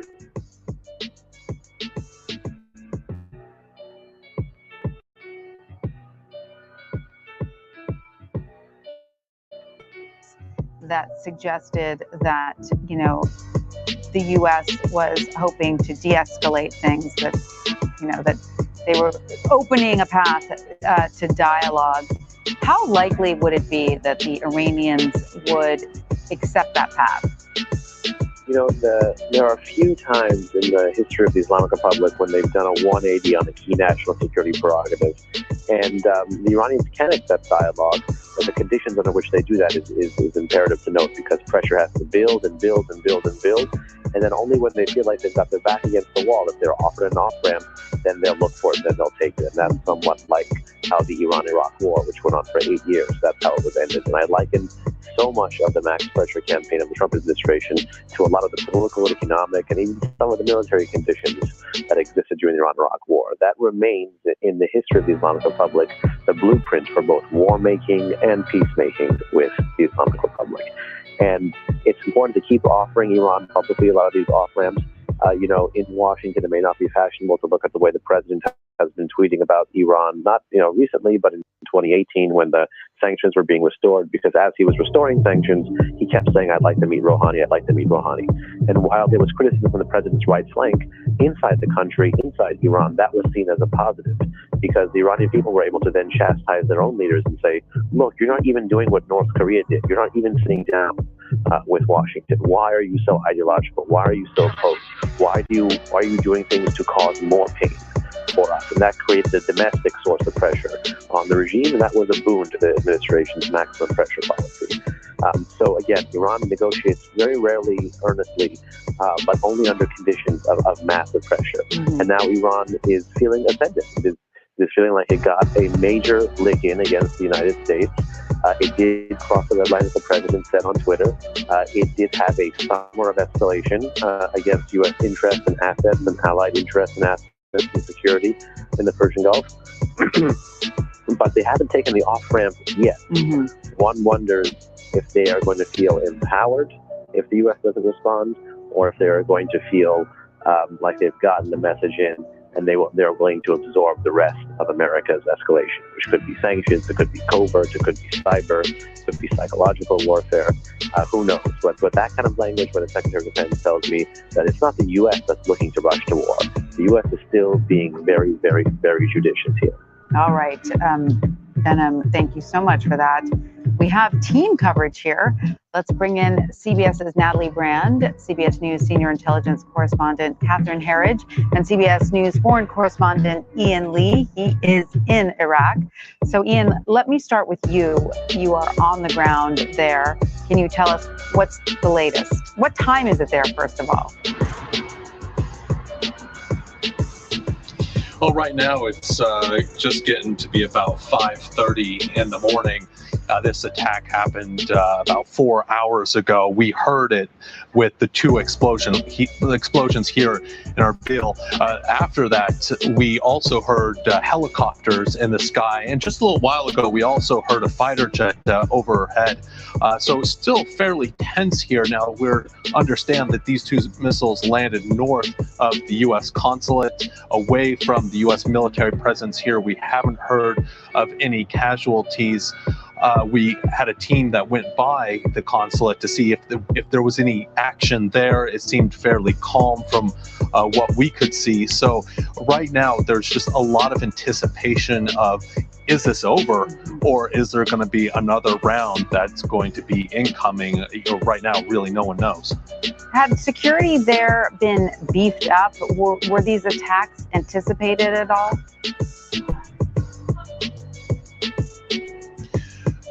We've heard statements from the Iranian government. We heard them from Shiite militias here in Iraq that they are going to retaliate. They're going to retaliate with vengeance. Americans were anticipating this, but what's interesting is a few days ago, we heard from one of the Iraqi militias, Hezbollah, that warned Iraqi soldiers around these bases to stay a kilometer away, so a little over a mile away from the U.S. military presence. Now, was that a warning that the Iranians were going to strike, or was that another warning? That was, though, a warning that something looked to be coming down the line. So that could be part of it also. Something also that's interesting that we're hearing is the difference in numbers. So the Iranians are saying that tens of missiles were fired. The Americans are saying a little over a dozen. I was in Saudi Arabia when the Aramco oil refinery was hit, and something that we saw that the Saudis showed us was that some of these munitions that were fired were duds. They fell in the desert. They didn't make it as far. And so possibly that's one theory why these numbers aren't matching, is that maybe a number of those rockets that were fired were duds that landed just in the desert. So something that they'll probably be looking in the desert to see if there are any that just fell short of their target. Right. All right. Well, Ian Lee, thank you so much for reporting for us from Iraq there. Thank you so much.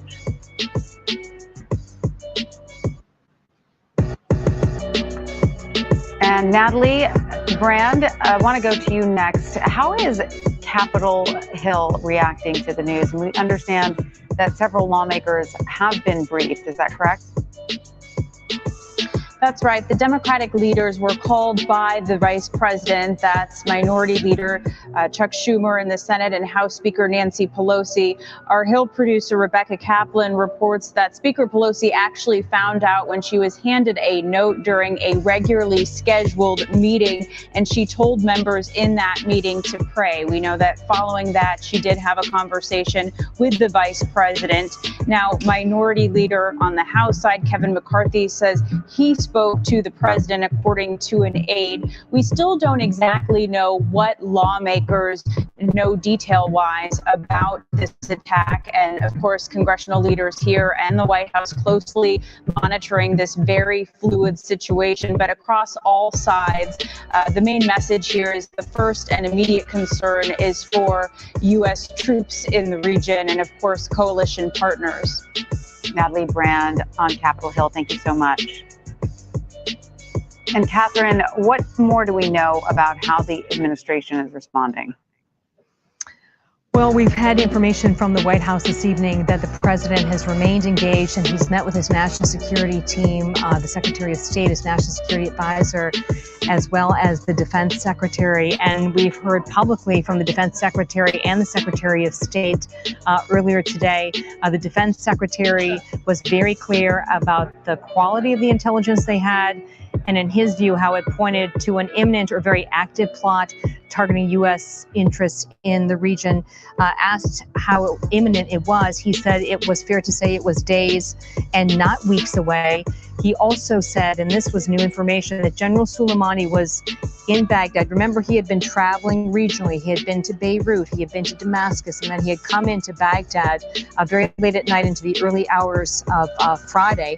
And that is when he was targeted. And Secretary Esper said that Soleimani was in Baghdad, his words, to quote, coordinate attacks in the area. So he was taking a very active role in this plot. And that's consistent with information we had here at CBS News from a senior U.S. government official when the strike happened last week. They said Soleimani was personally overseeing and steering an active plot against U.S. interests in the region. Just as sort of a final footnote, one of the things I learned through my reporting today is that after the Soleimani strike, there was what's called in intelligence circles a spike in the chatter. And what that means is that when you have operatives who are in this case allied with the Iranians or General Soleimani or the militias or in Syria or in Lebanon. They get on their phones, they get on their computers, they start text messaging, they're on social media. I mean, their comms networks really light up, and that's what they call a spike in the chatter.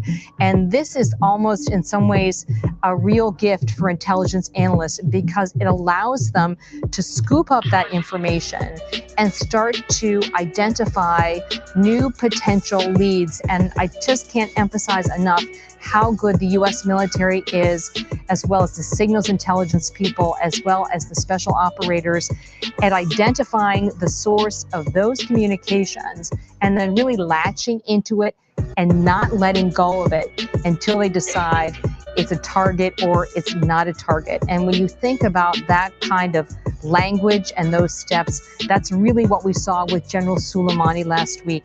We were on him for several days as he traveled in the region. Then he came into Baghdad, and that was the moment that the administration decided to take that strike. It was described to me as a clean shot. Wow, clean shot. All right, let's also bring in CBS News White House correspondent Weijia Jiang. Weijia, what's the latest you can tell us coming out of the White House? Well, we know that President Trump was huddled here in the Situation Room with his national security team along with the vice president. But so far, we have not heard from the president himself about these Iranian attacks, because on the one hand, of course, it would take longer than just a matter of hours for him to decide his next move with his team and then announce it to the country and the world. But on the other hand, you know, they were anticipating this. Officials came out today and said they knew that Iran was probably going to retaliate in some way or another, and that the U.S. would be ready to respond appropriately. President Trump did say earlier today that if Iran does anything that they shouldn't be doing, they're going to be suffering the consequences, and very strongly. Of course, what exactly he means right now is the answer that everybody is waiting for, because as Democrats already point out on Capitol Hill, that will determine what happens next in Tehran and whether this will continue to escalate and how serious it could become. But certainly already these consequences are potentially dire, and congressional leaders are publicly voicing their concerns about what this means. As for the president, again, we are closely monitoring his Twitter feed, because often that's how he announces dramatic foreign policy announcements, dramatic moves that he plans to make. Nothing at all, Tanya. So I think that's a good indication that they are very carefully calculating what happens next. Absolutely. It is anytime the president is not tweeting, it's significant. Are Democrats likely to be consulted on the response here? I mean, we know that they were very upset about not being told or consulted about the attack on Soleimani before it happened. Is there a chance that they will demand to have a say in how this attack is responded to? Well, you know, lucky for them, they have an opportunity to voice those concerns, because tomorrow the White House is set to brief the full House and Senate on the Soleimani strike. And you can bet that those lawmakers will be bringing up what happens next as well. We know that House Speaker Nancy Pelosi was already planning to take a vote on a resolution to limit the president's military actions against Iran out of fear of what doing something would mean with regard to a potential war. And so the administration has tried to tamp down those fears. The president saying many times this week alone that the world is now a safer place, that Americans are safer. But that comes at a cost, as we are seeing now. And it's too early to say how high that cost is and whether there will be other strikes against the U.S. as well. And so these are concerns that Democrats will be bringing to the White House, and we'll just have to see what the president decides. Right. And Catherine, what other types of responses could be possible here other than a conventional military retaliation?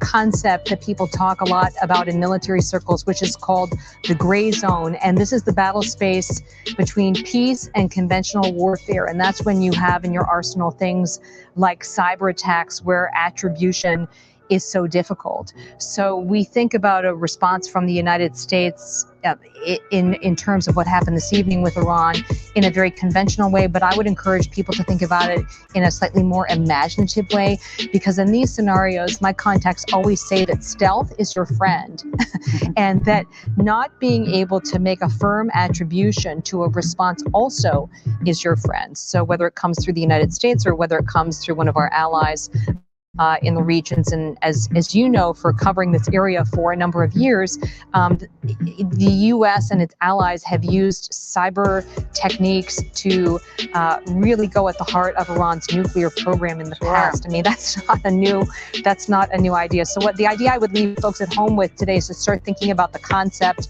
of the gray zone. Again, it's that battle space between peace and conventional warfare, and unfortunately, it's a battle space where nation states are sort of on a level playing field with bad actors because of issues of attribution, the use of cyber, and the like. But, you know, stealth is your friend in a situation like this.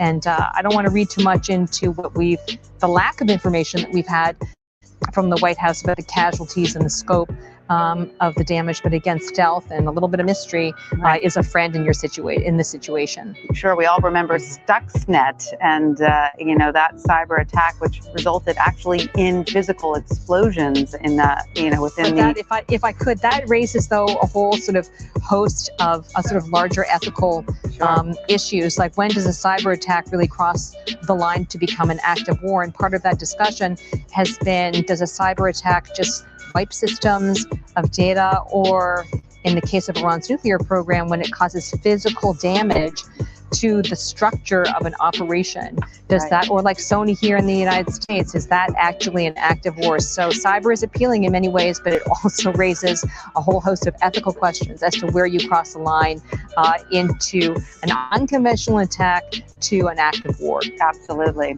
All right, Catherine Harris, thank you so much. Let's bring in now CBS News national security correspondent David Martin. An off-camera briefing with the Pentagon spokesperson just wrapped up. David, what did you learn?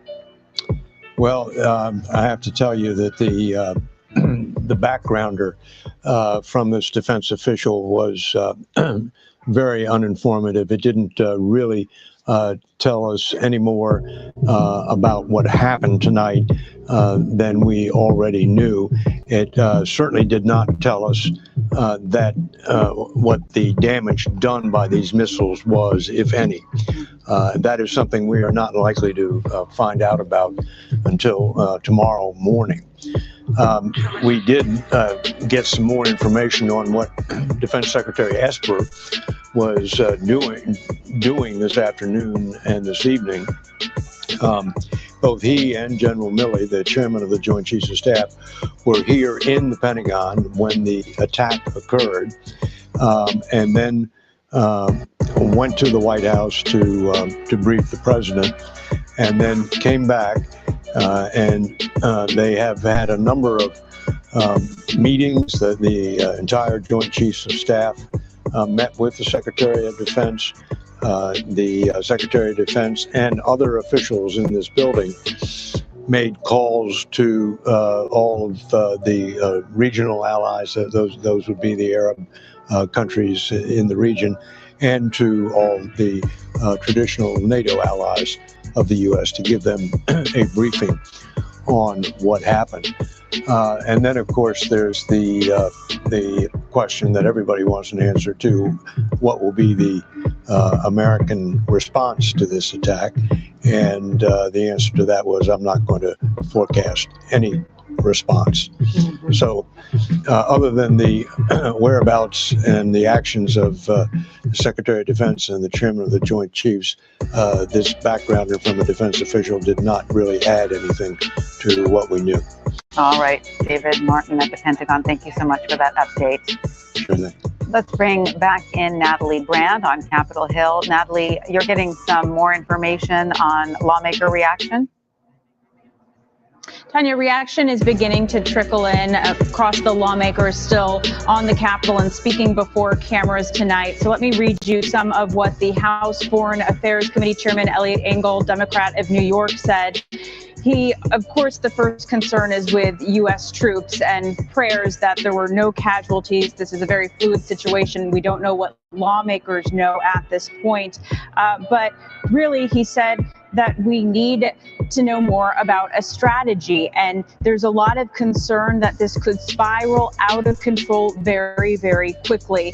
This is something that Democratic lawmakers on the Hill have been calling for in the days since the U.S. strike targeting Iranian General Soleimani. What is the strategy moving forward to try to de-escalate this situation?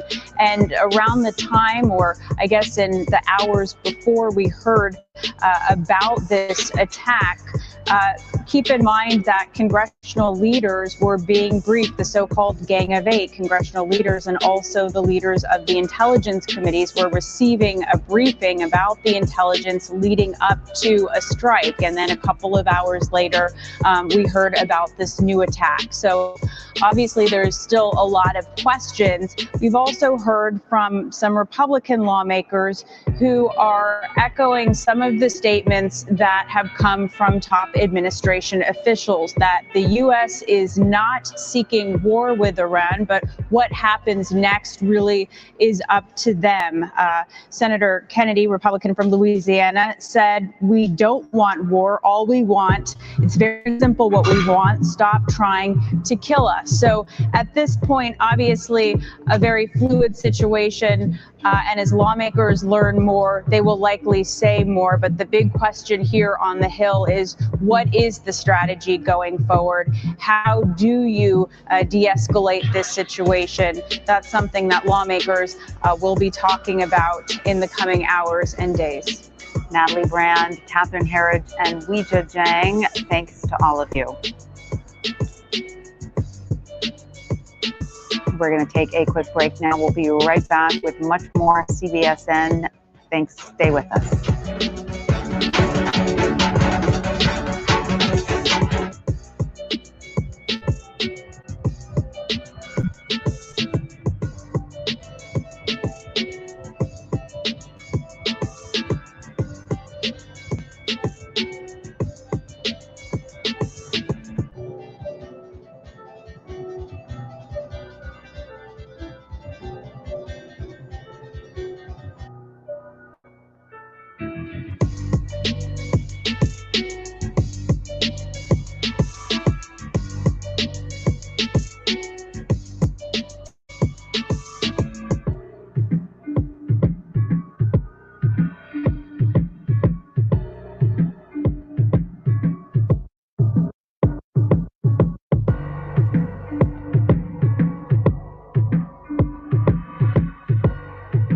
Iranian officials confirmed that a volley of missiles has been fired as a wave of retaliation to Qasem Soleimani's killing, which was confirmed later by Iraqi security forces, confirming that at least two places where U.S. and coalition troops are present have been hit. One in Ain al-Assad in Anbar province, a sprawling compound which is a major logistical and support hub, as well as a very important base for recon, as well as refueling operations. The second place which was hit was in Erbil, where a number of missiles hit there as well. So there have been many claims by many sides about casualties and damage and figures. So far, what we can tell you is that we've spoken to some Iraqi security officials who fear that there are casualties in Ain al-Assad, but they so far have not confirmed whether there are injuries, whether there are deaths, and how many, if there are some. So that's where we are. This is something, the lead up to this, you saw beginning on Friday when Qasem Soleimani and Abu Mahdi al-Muhandis, the second in command of Popular Mobilization Forces, was taken out by the United States outside Baghdad airport. The background to that was that a contractor in Kirkuk was killed, which the United States blamed on a group linked with Popular Mobilization Forces known as Kataib Hezbollah or Hezbollah Brigades. The United States targeted them and killed 27 of their fighters on the Iraq-Syria border. In retaliation, after the funeral of those deaths, the Kataib Hezbollah and the wider Popular Mobilization Forces besieged the U.S. embassy. They later left the embassy on the request of the Iraqi government after they were promised that the Iraqis will ask the United States to leave Iraqi soil. And after that, Qasem Soleimani, the general who the Iraqi prime minister described as somebody who was coming in with a message, he was due to meet the Iraqi prime minister in a few hours, was taken out by the United States as he came out of Baghdad International Airport. And in retaliation, after the funeral, and in fact, just as the funeral was taking place, the final rites were being read and the burial was happening in Kerman, the Iranians decided that they are going to hit U.S. interests in Iraq, and there you have it. This is where we are right now. We're waiting for official confirmation from the Iraqi government, but so far the Iraqi government has not said anything. The last thing we heard was from the Iraqi prime minister contradicting the U.S. Version of events, saying that the letter that was sent to him that the U.S. forces will be pulling out was the last official communique that was relayed to him. And we're waiting as the Iraqi government wakes up to see what their reaction on these attacks is going to be. Osama, thanks very much. Kimberly Halkett is at the White House for us. Kimberly, Mr. Trump's on Twitter. What's he saying? Yeah, the U.S. president has just tweeted, and I'll have to pull that up. I thought you were going to pull that up and read it, Peter, but we can do it together. Here we go. All is well. Missiles launched from Iran at 2 military bases located in Iraq. Assessment of casualties and damages taking place now. So far, so good. We have the most powerful and well-equipped military anywhere in the world by far. I will be making a statement tomorrow morning. So that would be Wednesday here in Washington. It is still Tuesday evening right now, about 10, just coming up to 10 p.m. local time. So we had been reporting earlier because there had been some speculation here in the media here in the United States that the U.S. president may be addressing the nation. That did not occur, and now we are hearing from the president directly that he will be making a statement in the morning. A lot of people wondering what just happened. We had expected, given the tough talk from the U.S. president, that there would be some sort of retaliatory measure taking place by the United States after news broke that there had been those strikes on 2 U.S. bases inside Iraq. So we were watching very carefully for some of the movements, Peter. We know that at one point in the Situation Room, we had the Secretary of State, Mike Pompeo, the Defense Secretary, and there seemed to be this feeling that there was an assessment now confirmed by the U.S. president of the casualties or in terms of damages, if you will, a battle damage assessment with regard to what had happened. So given the president's tough talk that had come from the Oval Office as he sat down with the Prime Minister of Greece earlier, there seemed to be this feeling that there may be something imminent. And it's not clear what is happening right now because the White House is not saying anything. In fact, if there was a bit of confusion as you came to me here, it was because my producer, Chris Sheridan, was just in the press office and said, the lights are out. There's nobody there. So it seems that things have kind of tamped down a little bit, if you will. But we need to talk about, in terms of this word retaliation, because we've been using it a lot tonight, Peter, and the United States keeps saying that it will retaliate for Iran's aggression, that sort of thing. But if we back up, we really have to remember that this is a president that came in swinging when he was elected, when he came into the White House. You know, he said on the campaign trail and he delivered when he came in right away with a number of rather aggressive stances towards Iran, not just declaring the RGC a terrorist organization, putting into place that maximum pressure campaign, the tough economic sanctions, but also pulling out of that 2015 nuclear agreement. I know your guests have been talking about this.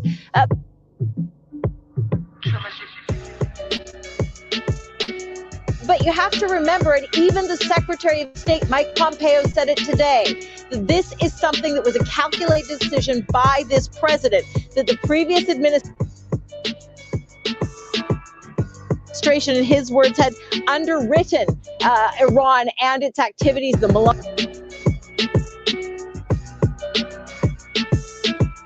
activities throughout the broader Middle East, according to the Secretary of State.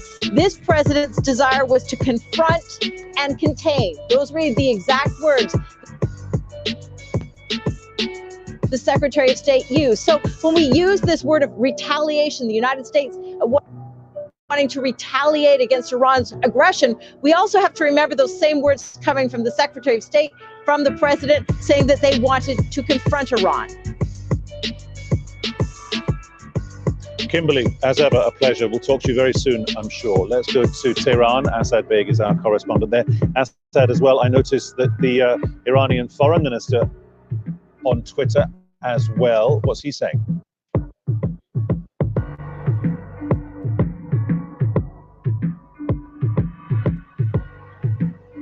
Well, he's tweeted out that Iran took a concluded proportionate measures in self-defense under Article 51 of the UN Charter, and they targeted bases from which the attack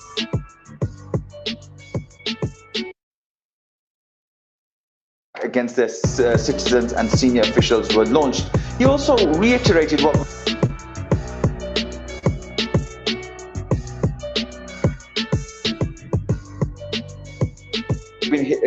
what we've been hearing out of Tehran, which is we do not seek escalation of war, but we'll defend ourselves against any aggression. Now, that's what we're also hearing from the Islamic Revolutionary Guard, that this was a response to the assassination of Qasem Soleimani. So this was a response to a single event, but they have warned that if the United States retaliates, then Iran will be forced to take further action, and this could escalate. They've also warned regional countries that house US bases and warned them that if an attack is launched against Iran from those bases, then they will become a target. They've also warned Israel that Israel could be dragged into this, because they said that they see no difference between Israel and the United States.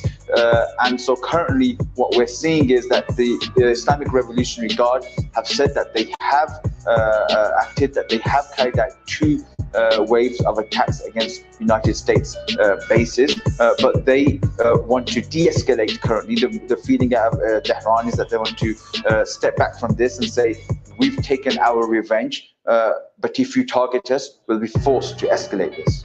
Asad, thanks very much. Let's talk to Michael Pregent. He's a fellow at the Hudson Institute and previously served as a US intelligence officer and military advisor. He joins us from Arlington, Virginia. Michael, great to talk to you again. What's the chatter that you're picking up on as to the conversation that's going on inside the White House? I think this is I think the Iranians, what I'm hearing inside the White House and State Department is this looks like the response. They used accurate missiles to miss the U.S. side of Iraqi bases and not killing Americans, followed by strong rhetoric to attack Israel, our regional allies, and inside the U.S. if we responded.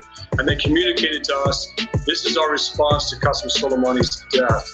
So if we do not respond, this is the de-escalation we've been looking for. But I think the president needs some credit here, because taking out Qasem Soleimani might have been that shed water event where the regime, what is this president capable of? I would equate Qasem Soleimani's death to losing half of Iran's navy under the Reagan operation, Praying Mantis. This is a big deal. Okay. So the Soleimani targeting could actually be the de-escalating event that we've been looking for.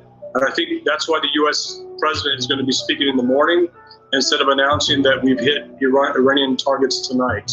Understood. I think this is Does that mean that the off-ramp here that people have been talking about the requirement for is actually a mini, small military strike on the part of the Iranians? And can we extrapolate that out and say that some of the temperature has been taken out of this now because of the way the White House has not knee-jerk reacted? Right, and it's symbolic that the missile attack had to come from Iran.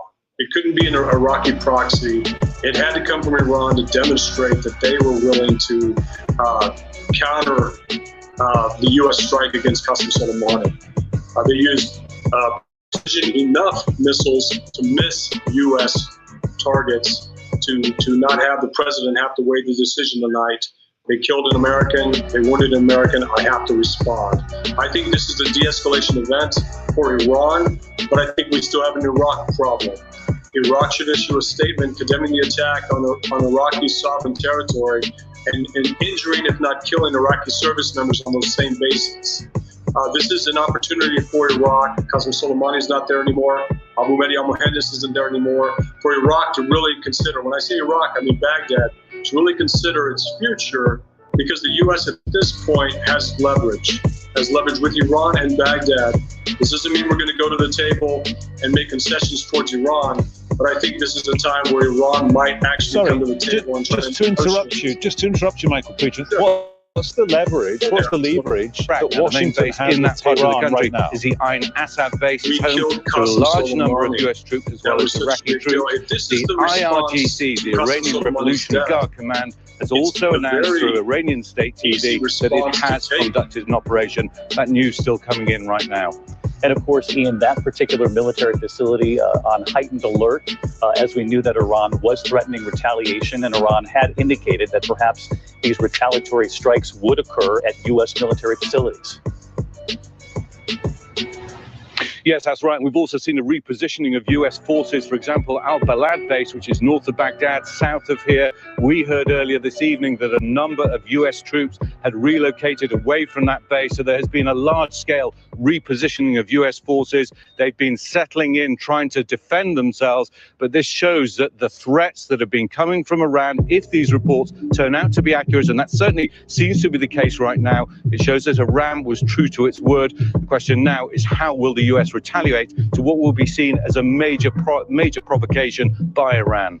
Of course, for those of you joining us right now, Ian, thank you. We'll come back to you just as soon as you know more. For those of you joining us for World News Tonight, at this hour, we have just learned U.S. officials telling ABC News that Iran has kept its promise to retaliate after that deadly drone strike, and Iran's top commander saying that Iran has fired ballistic missiles from inside Iran into Iraq, into U.S. military facilities, particularly that U.S. military base in western Iraq. We do not know if there was, in fact, more than one target. This information coming in just as we were coming on the air tonight.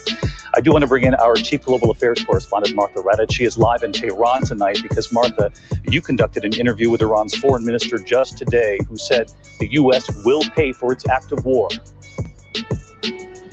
He certainly did. David Zarif told me just hours ago that they would take action against the United States. He said Iran is very patient. We will do it at a time and place of our choosing.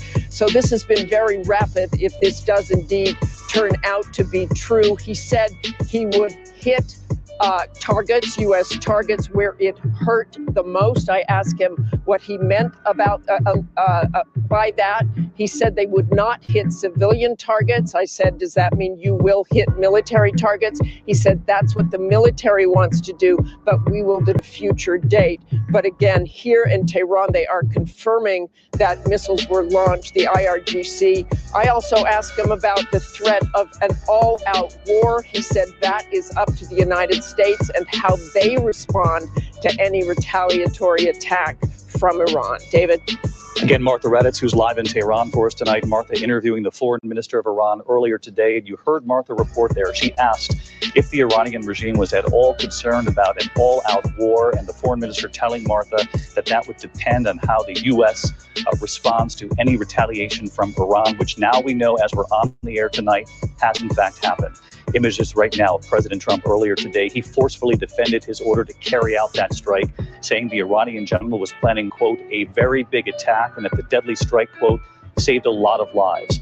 But the president did not reveal any evidence about that imminent attack that he and the administration have pointed to as justification for the strike. And as more U.S. troops land in the Middle East tonight, President Trump saying the U.S. will stay in Iraq after the Iraqi parliament voted to force out the U.S. and after a letter from the U.S. military was sent to the Iraqis saying the U.S. was in fact leaving. The Pentagon now saying that letter was in fact a mistake. The president indicating late today that the Americans would stay in Iraq. Although developments now showing that Iran is now striking U.S. facilities, in one in particular, according to a U.S. official in western Iraq tonight. I do want to get to our chief White House correspondent, Jonathan Karl, monitoring late-breaking developments from the White House tonight. John, any response from the White House yet? No response yet, David, but the president today reiterated his threat to respond to any Iranian attacks with overwhelming attacks on behalf of the United States. He did back away from his threat to target Iranian cultural sites, but not to go after Iran if Iran were to strike the United States. This came on a day when he offered more explanations, but no new evidence behind his reasoning for the attack that took out Qasem Soleimani. Faced with mounting demands for evidence that Qasem Soleimani posed an imminent threat, the president today defended his decision to order the attack that killed the Iranian general.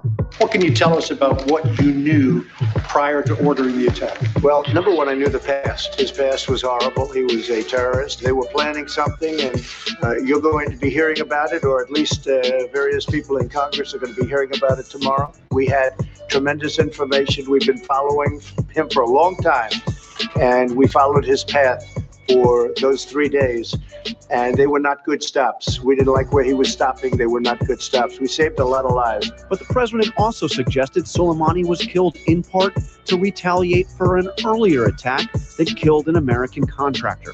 Ours was an attack based on what they did. We weren't the first one out. Is the U.S. prepared for an Iranian attack? We're prepared. We're totally prepared. And likewise, we're prepared to attack if we have to, as retribution. But the president backed off his threat to strike Iranian cultural sites, something his own advisors acknowledged would be considered a war crime. And you know what? If that's what the law is, I like to obey the law. But think of it, they kill our people, they blow up our people, then we have to be very gentle with their cultural institutions. But I'm okay with it. It's okay with me. The strike that killed Soleimani took place in Iraq, sparking outrage there and prompting the Iraqi parliament to vote to expel U.S. troops.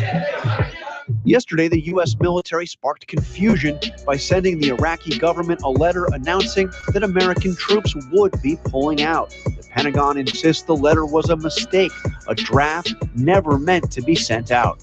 Asked about it today, the president deferred to Secretary of State Mike Pompeo. What was said yesterday, I didn't know about. I really don't know about it. What is that, Mike? What exactly was it? I just know that there was a draft letter that was a draft unsigned. And the president said the Iraqis don't actually want the U.S. troops to withdraw. If we leave, that would mean that Iran would have a much bigger foothold, and the people of Iraq do not want to see Iran running the country. That I can tell you.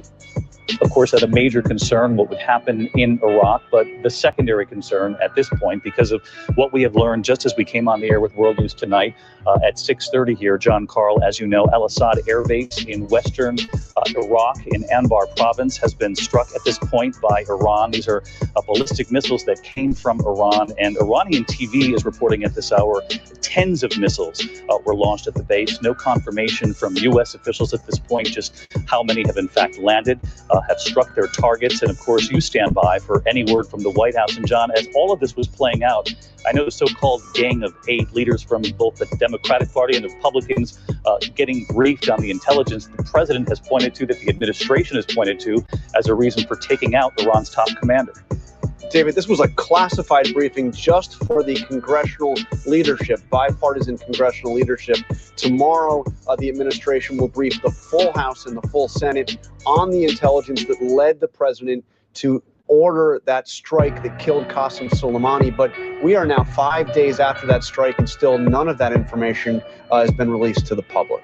And John, from your reporting inside the White House today and that press availability with the president late today, was there any indication that the administration sensed that retaliation was in fact coming, and this quickly, from Iran?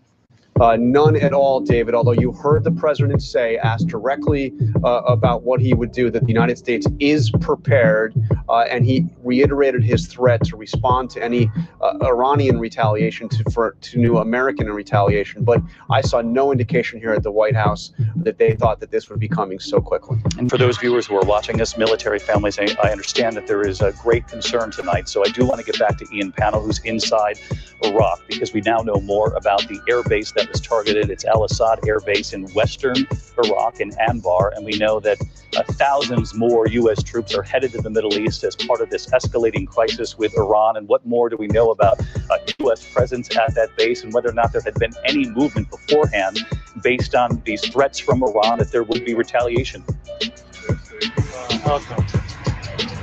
Yeah, that's right, David. We believe that the 3,500 extra troops were flown into the region. This is primarily into Kuwait to try and bolster U.S. defensive positions. But you're right, Ain Assad is one of the key bases. In fact, when the president ordered the withdrawal of some troops from Syria, Ain Assad was one of the places where some of those troops went. So there are a significant number of them. This is a key air base in western Iraq. As you say, the Iranians have been very clear that they've targeted it. U.S. officials have confirmed to ABC News that an air base or that a base has come under attack. They also said that Erbil, where we are in northern Iraq, was also attacked by Iranian missiles. Now, we heard 2 explosions. This was about 5:45 Eastern time this evening. In the last 10 minutes since we've been on air, we heard the sound of yet another explosion. We're hearing the sound of helicopters up in the air. So this is a rapidly developing and dangerous situation here in Iraq. And the question everyone will now be asking is, how does the United States respond to this? And if that is in fact the case, that would be perhaps a second location. We have not had confirmation of that. But as you pointed out, Ian, you heard the activity in the air above you, the helicopters there, just as I was coming back to you moments ago. So we'll come back to you just as soon as you know more. I want to bring in Colonel Stephen Ganyard, a military analyst for ABC News. And Colonel Ganyard, we've been saying for days now that U.S. military bases could very well be the like. Just to remind you of the team, there's Osama on the left, Assad Baig is in Tehran as well. We've got Harry Fawcett in West Jerusalem, talking to them all shortly, but starting now with Kimberly Halkett at the White House, where it is 10 past 10 in the evening. Kimberly, did I hear you correctly saying before that while the president is tweeting, the press secretary's office has gone dark? Yes, that is exactly what you heard me say. Quite perplexing that at such a heightened moment, not only did we see the lights go out in the press office, our main source of information here at the White House, but we saw the vice president leave. Now, he doesn't live here at the campus, so it's not unusual for him to leave in the evening. But given the tensions and what we're talking about, it was somewhat surprising, given we know that he was here as well as the Secretary of State, the Defense Secretary, even the chair of the Joint Chiefs of Staff, at one point in the Situation Room alongside the president, as we were hearing the news and the reports of these 2 strikes on the bases there where U.S. personnel, military personnel inside Iraq are occupying. So this was somewhat perplexing, because what we can deduct from all of this is the only person communicating what's happening right now is the president, who's sitting in the residence behind me tweeting, because he did tweet that all is well. We don't know what that means, and that we now have to wait until the morning. So given the fact that it's 10 past 10 local time here, at least 8 hours, one would suspect, until the president, in fact, will be talking to us. Now, Kamal, I will tell you that I have lost our IFB connection, so I'll just finish up with a couple of thoughts if you are still hearing me. But the president's really backed himself into a corner. Essentially, he had earlier in the day had some very tough talk with the Prime Minister of Greece alongside him in the Oval Office, saying that if Iran took any action, that the United States would respond.